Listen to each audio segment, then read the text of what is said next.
Gas खदान में जंग खाकर सड़ चुका वह पुराना खुदाई करने वाला एक्सकावेटर कबाड़ बनकर पूरी तरह गल जाना ही उसकी आखिरी मंजिल था। लेकिन जैसे ही मैंने उस पर नजर डाली, मैंने तय कर लिया कि अपनी सारी ताकत झोंक कर इस पुराने कबाड़ को जबरदस्ती एक युद्ध किले में बदल दूंगा। उसी पल मैंने सर्व यांत्रिक उत्क्रांति प्रणाली ऑल मैकेनिकल एवोल्यूशन सिस्टम जागृत कर ली। मुझे केवल अपनी मानसिक शक्ति खर्च करनी थी और मैं किसी भी निर्जीव वस्तु या अर्ध जैविक वस्तु को यांत्रिक निर्माण में बदल सकता था। यहाँ तक कि मेरे द्वारा बनाए गए ये यांत्रिक निर्माण आपस में मिलकर एक विशाल टाइटन भी बन सकते थे। इस समय मूसलाधार बारिश हो रही थी। मैं किसी मरे हुए कुत्ते की तरह ऑफ रोड गाड़ी की पिछली सीट से लात मारकर उजाड़ इलाके की कीचड़ में फेंक दिया गया। मेरा टूटा हुआ पैर पहले जमीन से टकराया और हड्डियों तक चीर देने वाला दर्द एक पल में पूरे शरीर में फैल गया। दर्द इतना भयानक था कि मेरी आंखों के आगे अंधेरा छा गया। लेकिन मैं संभल भी नहीं पाया था कि कीचड़ से सना एक भारी सैन्य जूता मेरे सिर के पीछे आकर पड़ा और मेरे चेहरे को जोर से कीचड़ में दबा दिया। शेन बेई, इतनी जल्दी मत मर। मेरे सिर के ऊपर से जल्लाद भाड़े के सैनिकों के सरदार दाओ बालियान की ठंडी और रोंगटे खड़े कर देने वाली आवाज आई। अगले ही पल उसने मेरे बाल पकड़कर मेरा सिर ऊपर उठाया। उसी समय बारिश के बीच एक होलोग्राफिक प्रोजेक्शन खुल गया। स्क्रीन पर एक ऊंची इमारत की छत दिखाई दे रही थी। वहां लूजे खड़ा था और उसके सामने मेरी छोटी बहन शेन याओ, जिसने वही पुरानी कई बार धुल धुल कर फीकी पड़ चुकी स्कर्ट पहन रखी थी। उसे देखते ही मेरी आंखें सिकुड़ गईं। लूजे मेरी बहन को धीरे धीरे छत के किनारे की ओर धकेल रहा था। उसके चेहरे पर ऐसी विकृत मुस्कान थी जैसे कोई मरते हुए चूहे से खेल रहा हो। वो हंसते हुए बोला, अच्छा, तुम्हारा भाई तुम्हें सबसे ज्यादा प्यार करता है ना? अगर तुम यहाँ से कूद जाओ तो मैं सोचूंगा कि उसे जिंदा छोड़ दूं। मेरी बहन की आवाज पहले ही यातनाओं से कांप चुकी थी। तुमने वादा किया था, मेरे भाई ने तुम्हारे लिए जेल की सजा काटी। तुम मेरा इलाज कराओगे और उसका ख्याल रखोगे। लेकिन लूजे ने अब अभिनय करना भी छोड़ दिया। मेरी आंखों के सामने उसने हंसते हुए अपना असली चेहरा दिखा दिया। उसने कहा कि इलाज के पैसों का वादा तो सिर्फ मुझे धोखा देने के लिए था। उसने कहा कि वो हर दिन लोगों को मेरे पास भेजता था ताकि वे मुझे जेल में पीटें, अपमानित करें और कुत्ते की तरह रेंगने पर मजबूर करें। उसने कहा, तुम जैसे बाहरी इलाके के गरीब लोग तो बस हमारे मनोरंजन के लिए पैदा हुए हो। उसका हर शब्द मेरे दिल में चाकू की तरह उतर रहा था। तभी मुझे एहसास हुआ, मैंने लूजे के लिए जेल जाकर सिर्फ अपनी जिंदगी ही बर्बाद नहीं की थी, बल्कि अपने ही हाथों से अपनी बहन को नरक में धकेल दिया था। फिर स्क्रीन पर मेरी बहन ने कैमरे के पार मेरी तरफ देखा। ऐसा लगा जैसे वो मुझे देख सकती हो। उसने हल्की सी मुस्कान दी। उसकी आंखों में अब कोई उम्मीद नहीं थी, सिर्फ पूरी तरह टूट चुकी थकान बची थी। भैया,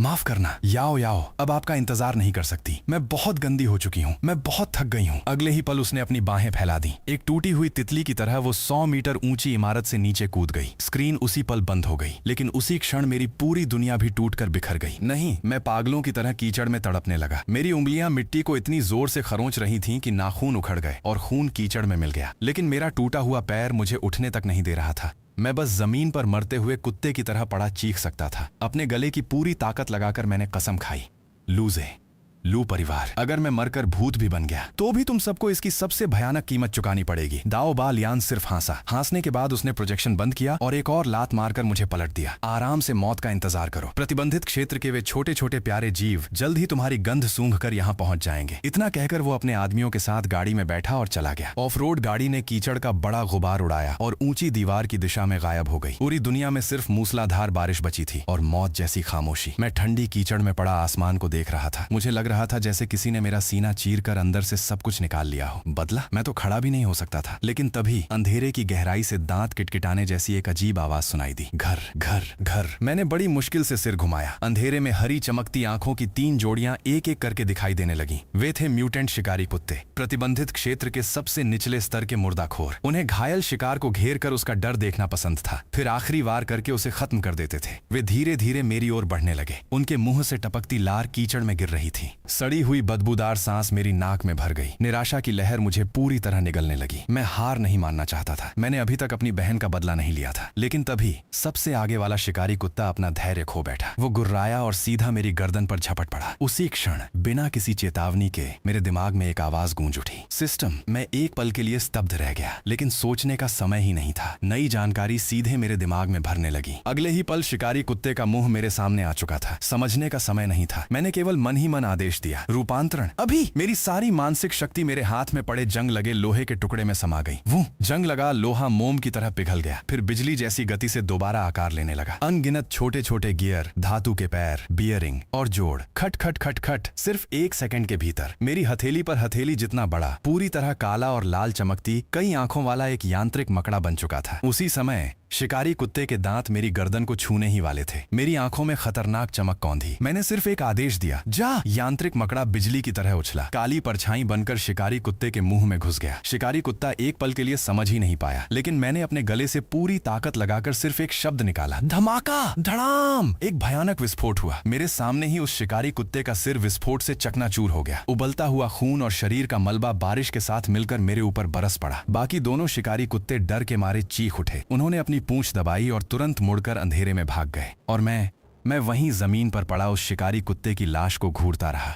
कुछ पल के लिए तो मेरी सांसें तक जैसे थम गईं। पलटवार इतनी तेजी से हुआ था कि मैं खुद भी यकीन नहीं कर पा रहा था, लेकिन मैं अभी संभल भी नहीं पाया था कि सिस्टम की आवाज फिर गूंज उठी। मैंने बिना एक पल गंवाए आदेश दिया, अवशोषित करो, मेरे दोनों पैरों का रूपांतरण करो। जैविक ऊर्जा मेरे शरीर में समाते ही गर्माहट की एक लहर बन गई और मेरी नसों के रास्ते पागलों की तरह दोनों पैरों की ओर दौड़ पड़ी। अगले ही पल अकल्पनीय दर्द फट पड़ा। ये टूटी हुई हड्डियों का दर्द नहीं था। ऐसा लग रहा था जैसे अनगिनत नैनो धातुएं सीधे मेरी टूटी हड्डियों और घावों के भीतर घुसकर उन्हें जबरदस्ती दोबारा बना रही हूं। धातु और मेरी नसें भयंकर गर्मी और असहनीय पीड़ा के बीच गहराई से एक दूसरे से जुड़ने लगी। क्षतिग्रस्त ऊतकों को तोड़ा जा रहा था, फिर उनकी जगह पहले से कहीं अधिक मजबूत सामग्री लगाई जा रही थी। हर एक सेकंड मुझे पूरे एक युग जितना लंबा लग रहा था। दर्द से मेरा पूरा शरीर कांप रहा था। मेरी नसें उभर आई थीं। मैंने अपने होंठ तक काट डाले और उनसे खून निकल आया, लेकिन शुरू से आखिर तक मैंने एक बार भी दया की भीख नहीं मांगी, क्योंकि मैं जानता था यही मेरा एकमात्र मौका था। न जाने कितना समय बीत गया। आखिरकार वो नर्क जैसी रूपांतरण प्रक्रिया समाप्त हुई। मैंने नीचे देखा। घुटनों के नीचे का मेरा पूरा मांस और खून से बना शरीर पूरी तरह गायब हो चुका था। उसकी जगह गहरे चांदी जैसे रंग की एक जोड़ी यांत्रिक टांगें थीं। उन पर चिकनी मिश्र धातु की बाहरी परत, हाइड्रोलिक संरचना, जैविक संरचना की नकल करने वाला डिजाइन। हर हिस्सा ठंडी और हिंसक तकनीक की चमक बिखेर रहा था। मैंने गहरी सांस ली और जमीन का सहारा लेकर उठ खड़ा हुआ। अगले ही पल मैं सचमुच फिर से अपने पैरों पर खड़ा था। मेरे यांत्रिक पैर कीचड़ में धंस गए और एक भारी साफ धातु जैसी आवाज गूंज उठी, ठक। उस पल मुझे ऐसा लगा जैसे मैं अपनी ही कब्र से दोबारा बाहर निकल आया हूं। अपनी ताकत जांचने के लिए मैंने पूरी शक्ति से बगल में पड़े आधे आदमी जितने ऊंचे कंक्रीट के ब्लॉक पर एक लात मारी। धड़ाम। सख्त कंक्रीट उसी जगह फटकर चकनाचूर हो गया। पत्थरों के टुकड़े चारों ओर उड़ गए। मैंने अपने यांत्रिक पैरों की ओर देखा। मेरी सांसें धीरे धीरे भारी होती जा रही थीं। ताकत, रफ्तार, स्थिरता, हर चीज इंसानी शरीर से कई गुना बेहतर थी। लेकिन मैं जल्दी ही शांत हो गया। सिर्फ इन दो पैरों के सहारे मैं उस ऊंची दीवार को पार नहीं कर सकता था, न ही लू परिवार को कुचल सकता था। मुझे अकेले बदला नहीं चाहिए था। मुझे चाहिए था भारी हथियार, एक सेना और ऐसी यांत्रिक लहर जो मेरे हर दुश्मन को पीस कर राख कर दे। मैंने धीरे धीरे सिर उठाया और दूर उस विशाल दीवार को देखा जिसने दुनिया को दो हिस्सों में बांट रखा था। दीवार के भीतर रोशनी, समृद्धि और ऐशो आराम था। दीवार के बाहर कीचड़, सड़ांध और इंसानों की जान घास से भी सस्ती थी। बारिश भरी रात में मैंने धीमी आवाज में कहा, मांस और रक्त कमजोर है, यांत्रिक उत्क्रांति ही भविष्य है और सच्चाई हमेशा मेरी मारक दूरी के भीतर रहेगी। इतना कहकर मैं मुड़ा और थोड़ी दूर पड़े उस विशाल कबाड़ खाने की ओर चल पड़ा। वहां हर तरफ खराब गाड़ियां, औद्योगिक कबाड़, टूटे हुए लोहे के सरिये और बेकार पड़े गियरों के ढेर लगे थे। दूसरों की नजरों में वो लोहे का कब्रिस्तान था, लेकिन मेरी नजरों में वो इस्पात का महासागर था, मेरा असली हथियार कारखाना। मैं उसके भीतर घुसते ही पागलों की तरह रूपांतरण करने लगा। लोहे का सरिया छुआ, रूपांतरण। गियर बॉक्स पर हाथ रखा, रूपांतरण। पुराने इंजन पर पैर रखा, रूपांतरण। लोहे के टुकड़े मेरे हाथों में पिघलते, फिर दोबारा आकार लेते और एक एक करके काले रंग के यांत्रिक मकड़े पैदा होने लगे। वे चुपचाप कबाड़ के ढेरों पर चढ़ गए, खराब गाड़ियों के भीतर घुस गए, स्टील की दरारों में छिप गए, सीमेंट के नीचे जाकर घात लगाने लगे। उनकी लाल चमकती आंखें रात में ऐसे टिमटिमा रही थीं मानो नरक की अग्नि जल उठी हो। 1, 5, 10, 20। जब 50वां आत्मविस्फोटक यांत्रिक मकड़ा तैयार हुआ, मेरी मानसिक शक्ति पूरी तरह समाप्त हो चुकी थी। तेज सिरदर्द, कानों में सीटी बजना, चक्कर, सब एक साथ शुरू हो गए। मैंने एक खराब गाड़ी का सहारा लिया। मेरा चेहरा किसी भूत की तरह सफेद पड़ चुका था, लेकिन जब मैंने चारों ओर नजर दौड़ाई, पूरे कबाड़ खाने में लाल लाल चमकते बिंदु दिखाई दे रहे थे। 50 चलते फिरते बम, और ये तो बस शुरुआत थी। तभी सिस्टम की आवाज फिर गूंजी। मेरे दिल में हलचल हुई। मैंने तुरंत आदेश दिया, पंक्ति बनाओ। अगले ही पल चारों ओर बिखरे 50 यांत्रिक मकड़े एक साथ बाहर निकल आए। कुछ ही सेकंड में उन्होंने मेरे सामने एकदम व्यवस्थित गठन बना लिया। मैंने दूसरा आदेश दिया, छिप जाओ। वे तुरंत चारों दिशाओं में बिखर गए और परछाइयों में गायब हो गए। अब वे केवल अलग अलग बम नहीं थे, बल्कि एक असली यांत्रिक सेना बन चुके थे। लेकिन तभी दूर से ऑफ रोड गाड़ी के इंजन की आवाज सुनाई दी। वो दाओ बालियान और उसके साथी थे। शायद वे लौटकर मेरी लाश की तस्वीरें लेना चाहते थे ताकि उन्हें लूजे को दिखा सकें। लेकिन जब वे उस जगह पहुंचे जहां मुझे छोड़कर गए थे तो उन्हें मेरी लाश नहीं मिली। उनके सामने पड़ा था एक शिकारी कुत्ते का चिथड़े चिथड़े हुआ शव और चारों तरफ फैला खून। सभी वहीं के वहीं जड़ हो गए। दाओ बा लियान के दिल में भी बुरा अंदेशा पैदा हो गया। वो गरज कर बोला, शेन बेई बाहर निकल। लेकिन जवाब इंसानी आवाज नहीं था, दूर से आती भारी धातु जैसी पदचाप थी। ठक ठक ठक। मैं धीरे धीरे कबाड़ के ढेर की परछाइयों से बाहर निकला। बारिश के बीच सीधा खड़ा था। मेरी यांत्रिक टांगें टॉर्च की रोशनी में गहरे चांदी जैसे रंग से चमक रही थीं। मेरा चेहरा भावहीन था लेकिन मेरी आंखें किसी अथाह खाई जितनी शांत थीं। दाओ बा लियान का चेहरा उसी पल बदल गया। तेरे पैर, वो समझ ही नहीं पा रहा था जिन पैरों को उसने खुद तोड़ा था वे इतनी कम देर में ऐसे कैसे बन गए। लेकिन उसके सोचने से पहले ही उसके शरीर ने जवाब दे दिया, डर। गोली चलाओ, इसे मार डालो। अगले ही पल गोलियों की आवाज ने बारिश को चीर दिया। अनगिनत गोलियां लोहे की बारिश की तरह मेरी ओर बरसने लगी। लेकिन नतीजा दाओ बा लियान की कल्पना से भी ज्यादा भयावह था। ज्यादातर गोलियों से मैं आसानी से बच गया। जो कुछ गोलियां मेरी यांत्रिक टांगों पर लगी वे सिर्फ चिंगारियां निकाल सकी, एक भी निशान नहीं छोड़ पाई। मैं बिना रुके उनकी ओर चलता रहा। सामने खड़े पांचों लोग पूरी तरह घबरा गए। जब हमारे बीच लगभग 10 मीटर की दूरी बची मैं अचानक रुक गया, धीरे से अपना हाथ उठाया और उंगलियां चटकाई। चटाक। आवाज बहुत हल्की थी लेकिन उनके कानों में वो मौत की घंटी जैसी गूंजी। अगले ही पल चारों ओर पड़े कबाड़, खराब गाड़ियों की छतें, सीमेंट की दरारें, सब जगह एक एक करके लाल रोशनियां जल उठी। 1, 2, 10 दर्जनों, कुल 50 यांत्रिक मकड़े चारों दिशाओं से निकलकर एक साथ उन्हें घेर चुके थे। लोहे की उस घेराबंदी का दबाव किसी भी जंगली जानवर के झुंड से कहीं अधिक भयावह था। एक भाड़े का सैनिक तो वहीं डर के मारे पेशाब कर बैठा। दाओ बा लियान पागलों की तरह अपने संचार यंत्र से मदद मांगने लगा लेकिन यांत्रिक नेटवर्क पहले ही सारे सिग्नल पूरी तरह जाम कर चुका था। अब उसमें सिर्फ जिज्ज करती हुई और मैं उन्हें देख रहा था, ठीक वैसे ही जैसे कोई कसाई वध के लिए बैंधे सुअरों को देखता है। अब शिकारी कौन था और शिकार कौन? इस सवाल का जवाब देने वाला वहां कोई नहीं था। मैंने बस हल्के से अपना हाथ उठाया और केवल एक शब्द कहा, हमला। अगले ही पल 10 आत्म विस्फोटक यांत्रिक मकड़े एक साथ हवा में उछल पड़े। वे काली बिजली की तरह उन भाड़े के सैनिकों पर टूट पड़े। किसी ने उनकी बाहें जकड़ ली, किसी ने गर्दन, तो किसी ने सीधे उनकी छाती से खुद को कसकर चिपका लिया। वे लोग पागलों की तरह छूटने की कोशिश करने लगे लेकिन उन धातु के पंजों को कोई भी अलग नहीं कर पाया। अगले ही पल बारिश भरी रात में लगातार विस्फोटों की गूंज उठी। धड़ाम धड़ाम धड़ाम। शरीरों के टुकड़े, हथियारों के मलबे और विस्फोट की लहर सब एक साथ आसमान में उछले, फिर बारिश के साथ वापस जमीन पर गिर पड़े। धुआं छांटने के बाद पूरा मैदान सिर्फ मांस, खून और टूटे हुए लोहे के टुकड़ों से भरा पड़ा था। लेकिन दाओ बा लियान अभी भी जिंदा था, हालांकि वो बुरी तरह घायल था। उसकी सांसें टूट रही थीं। वो जमीन पर पड़ा तड़प रहा था। मैं बिना किसी भाव के उसके पास पहुंचा, जमीन से कैमरा उठाया, उसका लेंस अपनी बारिश से भीगी हुई शक्ल की ओर घुमाया, फिर एक एक शब्द साफ बोलते हुए कहा, लूजे, अपनी गर्दन अच्छी तरह धोकर रखना, मैं आ रहा हूँ। इतना कहकर मैंने रिकॉर्डिंग बंद कर दी। दाओ बा लियान मुझे भय से फटी आंखों से देखता रहा। मैंने अपना यांत्रिक पैर उठाया और बिना किसी दया के उसे उसके सिर पर दे मारा। धड़ाम। उसकी जिंदगी वहीं खत्म हो गई। इसके बाद मैंने उनकी लाशों की तलाशी लेनी शुरू की। गोला बारूद, असॉल्ट राइफल, सामरिक उपकरण, संचार यंत्र, जो भी काम की चीज मिली मैंने कुछ भी नहीं छोड़ा। लेकिन जब मैंने ऑफ रोड गाड़ी का पिछला हिस्सा खोला तो मेरे हाथ वहीं रुक गए। अंदर एक विशाल लोहे का पिंजरा रखा था, उस पर काला कपड़ा डला हुआ था। पिंजरे के चारों ओर सूखे हुए गहरे लाल खून के धब्बे थे और काले कपड़े के नीचे से बहुत हल्की कराहने की आवाज आ रही थी। वो आवाज कभी किसी बच्चे जैसी लगती तो कभी मरते हुए किसी छोटे जानवर जैसी। मैंने ताला तोड़ा और एक झटके में काला कपड़ा खींच दिया, लेकिन पिंजरे के भीतर कोई बच्चा नहीं था। वहां एक आवारा कुत्ता पड़ा था। उसका पूरा शरीर खून से लथपथ था, हर तरफ गहरे घाव थे। उसकी जीवन शक्ति लगभग समाप्त हो चुकी थी। उसी समय सिस्टम ने सूचना दी। मैंने नजर हटानी चाहिए, लेकिन तभी मेरी निगाह उसके मुंह पर पड़ी। वो अपने दांतों से किसी चीज को पूरी ताकत से पकड़े हुए था। वो एक कपड़े की गुड़िया थी, फटी हुई, खून से सनी, जिसकी सिर्फ एक आंख बची थी। लेकिन मैं उसे एक नजर में पहचान गया। वो वही जन्मदिन का उपहार था जो मैंने 3 साल पहले आधे साल की बचत करके अपनी छोटी बहन शेन याओ के लिए खरीदा था। मुझे आज भी याद था उसे गोद में लेकर उसकी आंखें कैसे चमक उठी थीं। वो मुस्कुराते हुए बोली थी, इसका नाम छोटा बेई होगा ताकि ऐसा लगे कि भैया हमेशा मेरे साथ है। ये याद मेरे दिमाग में लाल तपते लोहे की तरह धंस गई। मैं अनायास उसकी ओर हाथ बढ़ाने लगा, लेकिन वो मरता हुआ आवारा कुत्ता अचानक धीमे से गुर्राया। वो खड़ा तक नहीं हो पा रहा था, फिर भी अपनी जान लगाकर उस गुड़िया की रक्षा कर रहा था। वह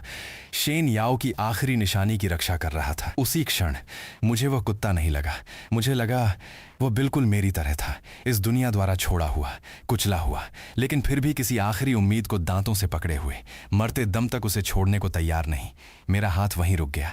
आखिर मैंने उससे गुड़िया छीनने की बजाय धीरे से उसके खून से सने सिर पर हाथ फेरा। आज से तुझे अब भटकना नहीं पड़ेगा। इसके बाद मैंने अभी अभी मिले सभी जैविक कोर निकाल लिए। शिकारी कुत्ते का 1 और भाड़े के सैनिकों से मिले 4, कुल 5। सिस्टम ने तुरंत चेतावनी दी, लेकिन मैंने फिर भी केवल एक शब्द कहा, रूपांतरण। जब वो फिर मेरे सामने आया तो उसने बस अपना सिर झुका लिया। अपने ठंडे धातु के शरीर से उसने धीरे से मेरी यांत्रिक टांग को छुआ। फिर उसने अपना मुंह खोला और वो गुड़िया बिना किसी नुकसान के मेरे पैरों के पास रख दी। मैंने उसे उठाया, उस पर लगी कीचड़ धीरे धीरे साफ की, फिर सामने खड़े यांत्रिक युद्ध भेड़िए की ओर देखा और उसे अपना पहला आदेश दिया, उस गाड़ी पर हमला करो। अगले ही पल वो चांदी जैसी चमकती बिजली बन गया। 10 मीटर की दूरी उसने एक झटके में पार कर ली। बस स्विश की एक आवाज आई और पूरी ऑफ रोड गाड़ी सामने से पीछे तक बीचों बीच 2 हिस्सों में कट गई। कट इतना सीधा था मानो किसी लेजर ने उसे चीर दिया हो। मैंने ये दृश्य देखा और मेरे चेहरे पर पहली बार ठंडी संतुष्टि की हल्की मुस्कान आई। आत्मविस्फोटक मकड़े सिर्फ आत्मघाती हमला कर सकते थे। मकड़ों का झुंड एक हत्या दस्ता बन सकता था, लेकिन अब मेरे पास ऐसा भारी युद्ध यूनिट था जो सामने से हमला करके दुश्मन की पूरी रक्षा पंक्ति चीर सकता था। लेकिन ये अभी खत्म नहीं हुआ था। अचानक अभी अभी छीना गया सामरिक संचार यंत्र शोर करने लगा। जिज। फिर दूसरी तरफ से एक कड़क आवाज सुनाई दी, दाओ बालियान, वहां अभी तक काम क्यों पूरा नहीं हुआ? लू परिवार का आदेश है, शेन बेई की लाश हर हाल में वापस लानी है। ब्लैक ड्रैगन गैंग की मुख्य सेना प्रतिबंधित क्षेत्र के बाहर पहुंच चुकी है। 3 मिनट बाद पूरे कबाड़ खाने पर बिना किसी भेदभाव के भारी गोलाबारी शुरू कर दी जाएगी। ब्लैक ड्रैगन गैंग प्रतिबंधित क्षेत्र में लू परिवार का सबसे निर्दयी और गंदा हथियार। ये सुनकर मैं जरा भी नहीं घबराया, बल्कि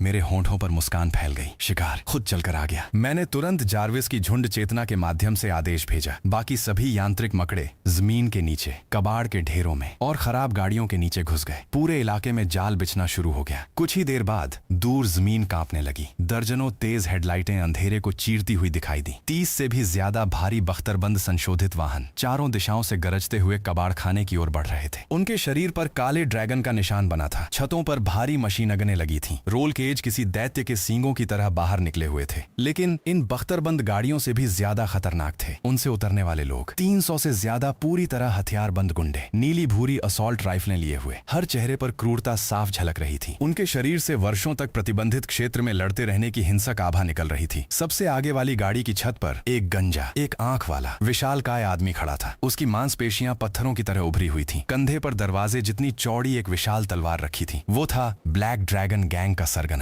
वन आइड, एक द्वितीय स्तर का शक्ति प्रकार जागृत योद्धा। वो जोर से चिल्लाया, जो भी शेन बेई को जिंदा पकड़कर लाएगा ताकि उसे वापस ले जाकर जी भरकर यातना दी जा सके, उसका इनाम 10 गुना कर दिया जाएगा। ये सुनते ही 300 से ज्यादा गुंडे पागलों की तरह चिल्लाते हुए कबाड़ खाने में घुस पड़े। लेकिन जितना अंदर जाते उतना ही बेचैन होने लगे। बहुत ज्यादा सन्नाटा था। न कोई राक्षस, न गोलियों की आवाज, न किसी इंसान की सांस, सिर्फ बारिश और वो ऑफ रोड गाड़ी जो बीच से 2 टुकड़ों में कटी हुई पड़ी थी। उसी समय मैं 100 मीटर ऊंचे एक परित्यक्त सिग्नल टावर की चोटी पर बैठा था। बारिश मेरे शरीर को लगातार भिगो रही थी। यांत्रिक युद्ध भेड़िए के ऑप्टिकल सेंसर और जार्विस के झुंड नेटवर्क के माध्यम से पूरा कबाड़ खाना मेरी आंखों में एक जीवित युद्ध मानचित्र बन चुका था। वे 300 गर्मी के संकेत धीरे धीरे मेरे पहले से बिछाए हुए मौत के जाल में कदम रख रहे थे। मैंने अपने मुंह में दबाई हुई सिगरेट निकाल ली, लेकिन उसे जलाया नहीं। मैं बस नीचे मौजूद भीड़ को शांत नजरों से देखता रहा। तभी उनमें से एक गुंडे का पैर एक ढीली स्टील प्लेट पर पड़ा। अगले ही पल वो प्लेट हट गई और उसके नीचे छिपा वो पूरा काला, लाल चमकती आंखों वाला यांत्रिक मकड़ा दिखाई दे गया जो उसे घूरे जा रहा था। उसके पूरे शरीर के रोंगटे खड़े हो गए। वो चीखने के लिए मुंह खोल ही रहा था कि उसी क्षण मैंने बिना जलाई हुई सिगरेट को ऊंचे टावर से नीचे फेंक दिया और झुंड नेटवर्क के माध्यम से सबसे छोटा लेकिन सबसे निर्दयी आदेश दे दिया, विस्फोट।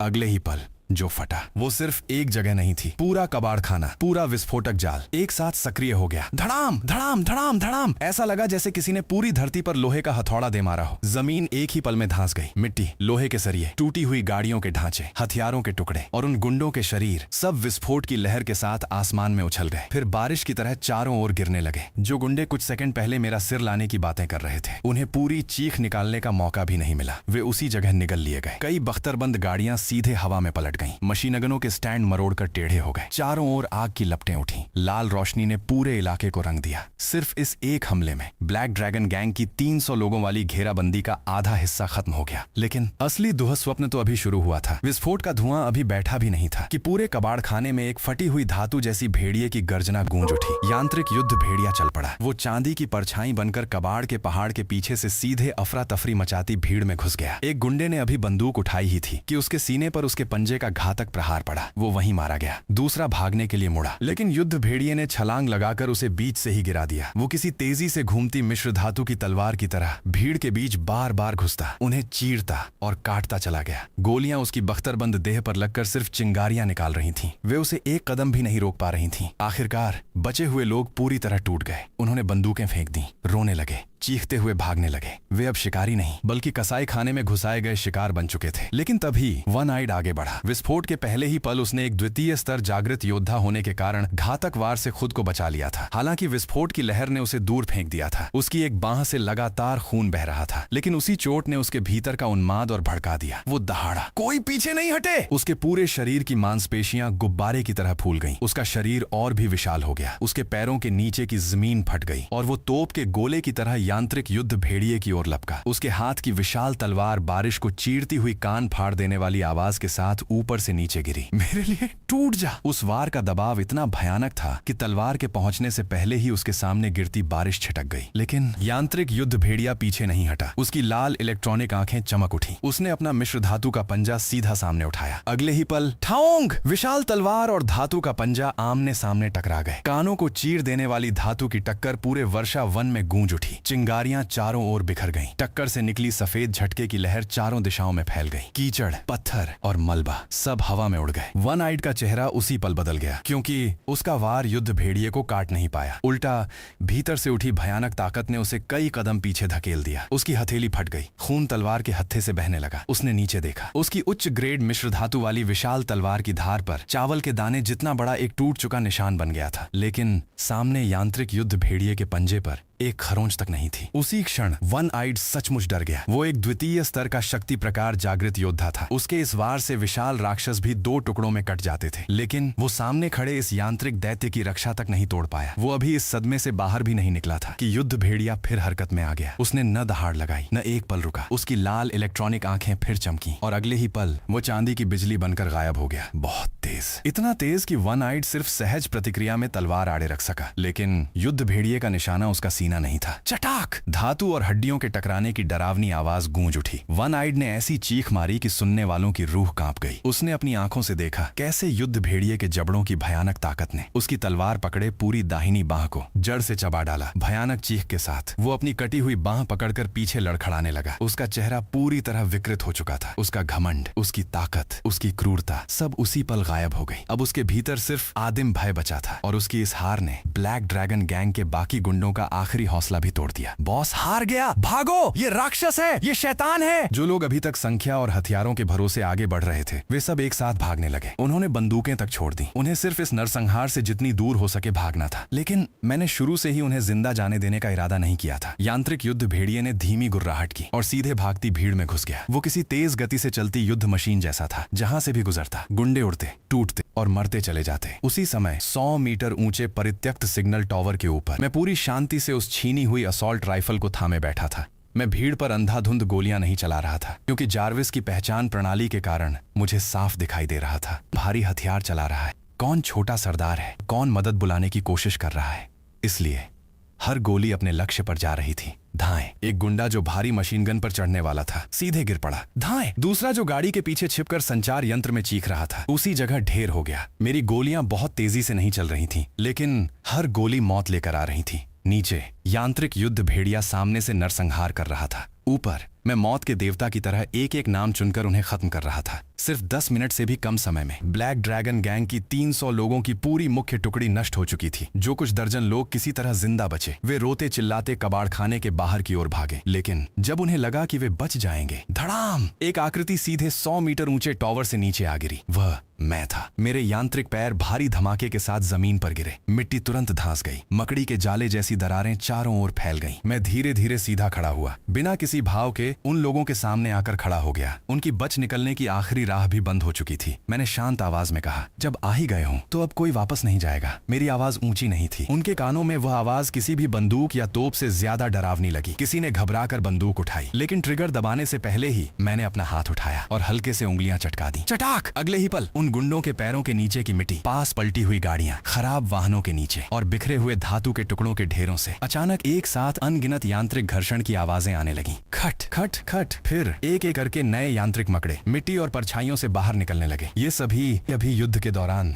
नए अवशोषित जैविक ऊर्जा कोरों की मदद से चुपचाप तैयार किए गए मेरे नए सैनिक थे, जो ब्लैक ड्रैगन गैंग के गुंडे अभी तक जान बचाकर भाग रहे थे। ये दृश्य देखते ही पूरी तरह पागल हो गए। और भी है, शैतान! तू इंसान नहीं, शैतान है! लेकिन मैंने मरने वालों को कोई जवाब देना जरूरी नहीं समझा। मैंने बस शांत स्वर में 3 शब्द कहे, खाने का समय। अगले ही पल धड़ाम धड़ाम धड़ाम धड़ाम, पहले से भी ज्यादा घने विस्फोट एक साथ गूंज उठे। काले रंग की यांत्रिक लहर सीधे भीड़ के भीतर टूट पड़ी। बचे हुए आखिरी दर्जनों गुंडे उसी में पूरी तरह डूब गए। चीखें, धमाके और मलबे की आवाज कुछ पल के लिए एक हो गई। फिर सब कुछ फिर से मौत जैसी खामोशी में बदल गया। पूरा कबाड़ खाना अब सिर्फ मेरा था, मेरे और मेरी यांत्रिक रचनाओं का। एक भी जीवित इंसान खड़ा नहीं बचा था। नहीं, एक अभी भी जिंदा था। मैं लोहे के टुकड़ों और लाशों से भरे मैदान पर चलता हुआ वन आइड के सामने आकर रुका। अभी कुछ देर पहले तक जो मेरी हड्डियां एक एक करके तोड़ने की बात कर रहा था, ब्लैक ड्रैगन गैंग का वही सरगना अब आधी जान के साथ कीचड़ में किसी कुचले हुए कीड़े की तरह रेंग रहा था। उसने मेरे कदमों की आवाज सुनी और उसका पूरा शरीर कांप उठा। नहीं, मुझे मत मार। उसकी आवाज बुरी तरह कांप रही थी। सब लूजे का आदेश था। जो पूछना है पूछ लो, मैं सब बता दूंगा, बस मुझे छोड़ दो। लेकिन मैं उसे देखते हुए सिर्फ वही पल याद कर रहा था जब उसने मेरी टांगें तुड़वाई थी। मुझे अपनी बहन का वो चेहरा याद आया जब वो ऊंची इमारत से नीचे कूद गई थी। उसके साथ मेरे भीतर बची दया भी मर चुकी थी। मैंने धीरे धीरे अपना यांत्रिक दायां पैर उठाया और पूरी ताकत से नीचे दे मारा। धड़ाम! भारी धातु की आवाज के साथ उसका सिर किसी सड़े हुए तरबूज की तरह कुचल गया। उसकी आखिरी बची आंख की रोशनी भी बुझ गई। इसके बाद मैंने पूरा युद्ध क्षेत्र साफ करना शुरू किया। हथियार, गोला बारूद, पुर्जे,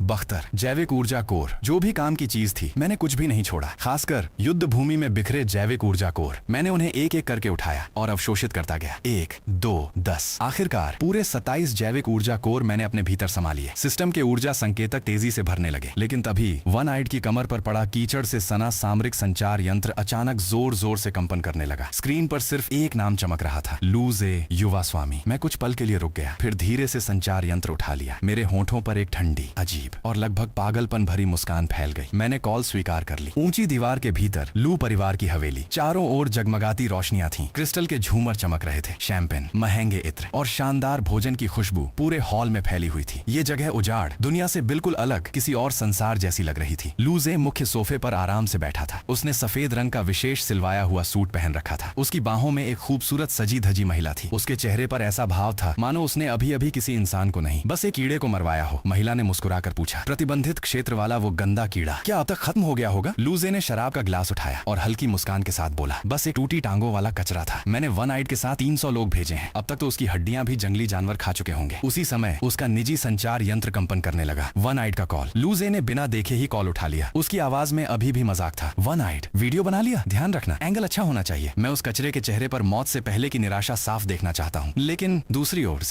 ओर से वन आइड की भारी हंसी नहीं आई, सिर्फ जिद्स करती हुई बिजली की आवाज सुनाई दी। कुछ सेकंड की चुप्पी के बाद धातु रगड़ने जैसी भारी और ठंडी आवाज धीरे धीरे गूंजी, लूजे, शैंपेन अच्छी है? बस इतना सुनते ही लूजे का पूरा शरीर जम गया। उसके हाथ से गिलास छूट गया। छन! वो संगमरमर के फर्श पर गिरकर टुकड़ों में टूट गया। पूरा हॉल संगीत और हंसी एक ही पल में रुक गए। सभी लोग हैरानी से उसकी ओर देखने लगे। लेकिन असली डर अभी बाकी था। संचार यंत्र ने जबरदस्ती होलोग्राफिक प्रोजेक्शन चालू कर दिया। पूरे हॉल के बीचों बीच एक विशाल प्रकाश पर्दा उभर आया। लेकिन उसमें मेरी लाश नहीं थी। उसमें नरक जैसा युद्ध क्षेत्र दिखाई दे रहा था। जलती हुई बख्तरबंद गाड़ियां, हर तरफ बिखरी लाशें, ब्लैक ड्रैगन गैंग का झंडा कीचड़ और धुएं में दबा पड़ा था। और उस युद्ध भूमि के बीच 2 मीटर से भी लंबा काले बख्तर से ढका मेरा यांत्रिक युद्ध भेड़िया शांत खड़ा था। उसके पैरों के नीचे ब्लैक ड्रैगन गैंग का फटा हुआ झंडा दबा हुआ था। जब उसकी लाल इलेक्ट्रॉनिक आंखों ने प्रोजेक्शन के पार देखा तो पूरे हॉल में मौजूद लोगों की सांसें जैसे रुक गईं। अमीर महिलाएं और कुलीन परिवारों की युवतियां डर के मारे चीखती हुई पीछे हट गईं और लूजे के दोनों पैर जवाब दे गए। वो सीधे सीधे जमीन पर गिर पड़ा। इसके बाद कैमरा धीरे धीरे ऊपर उठा। प्रोजेक्शन में मैं दिखाई दिया। मेरा चेहरा कीचड़ और बारिश से भरा हुआ था, लेकिन उस पर जरा भी भावना नहीं थी। सबसे डरावनी बात यह थी कि मैं जिंदा था और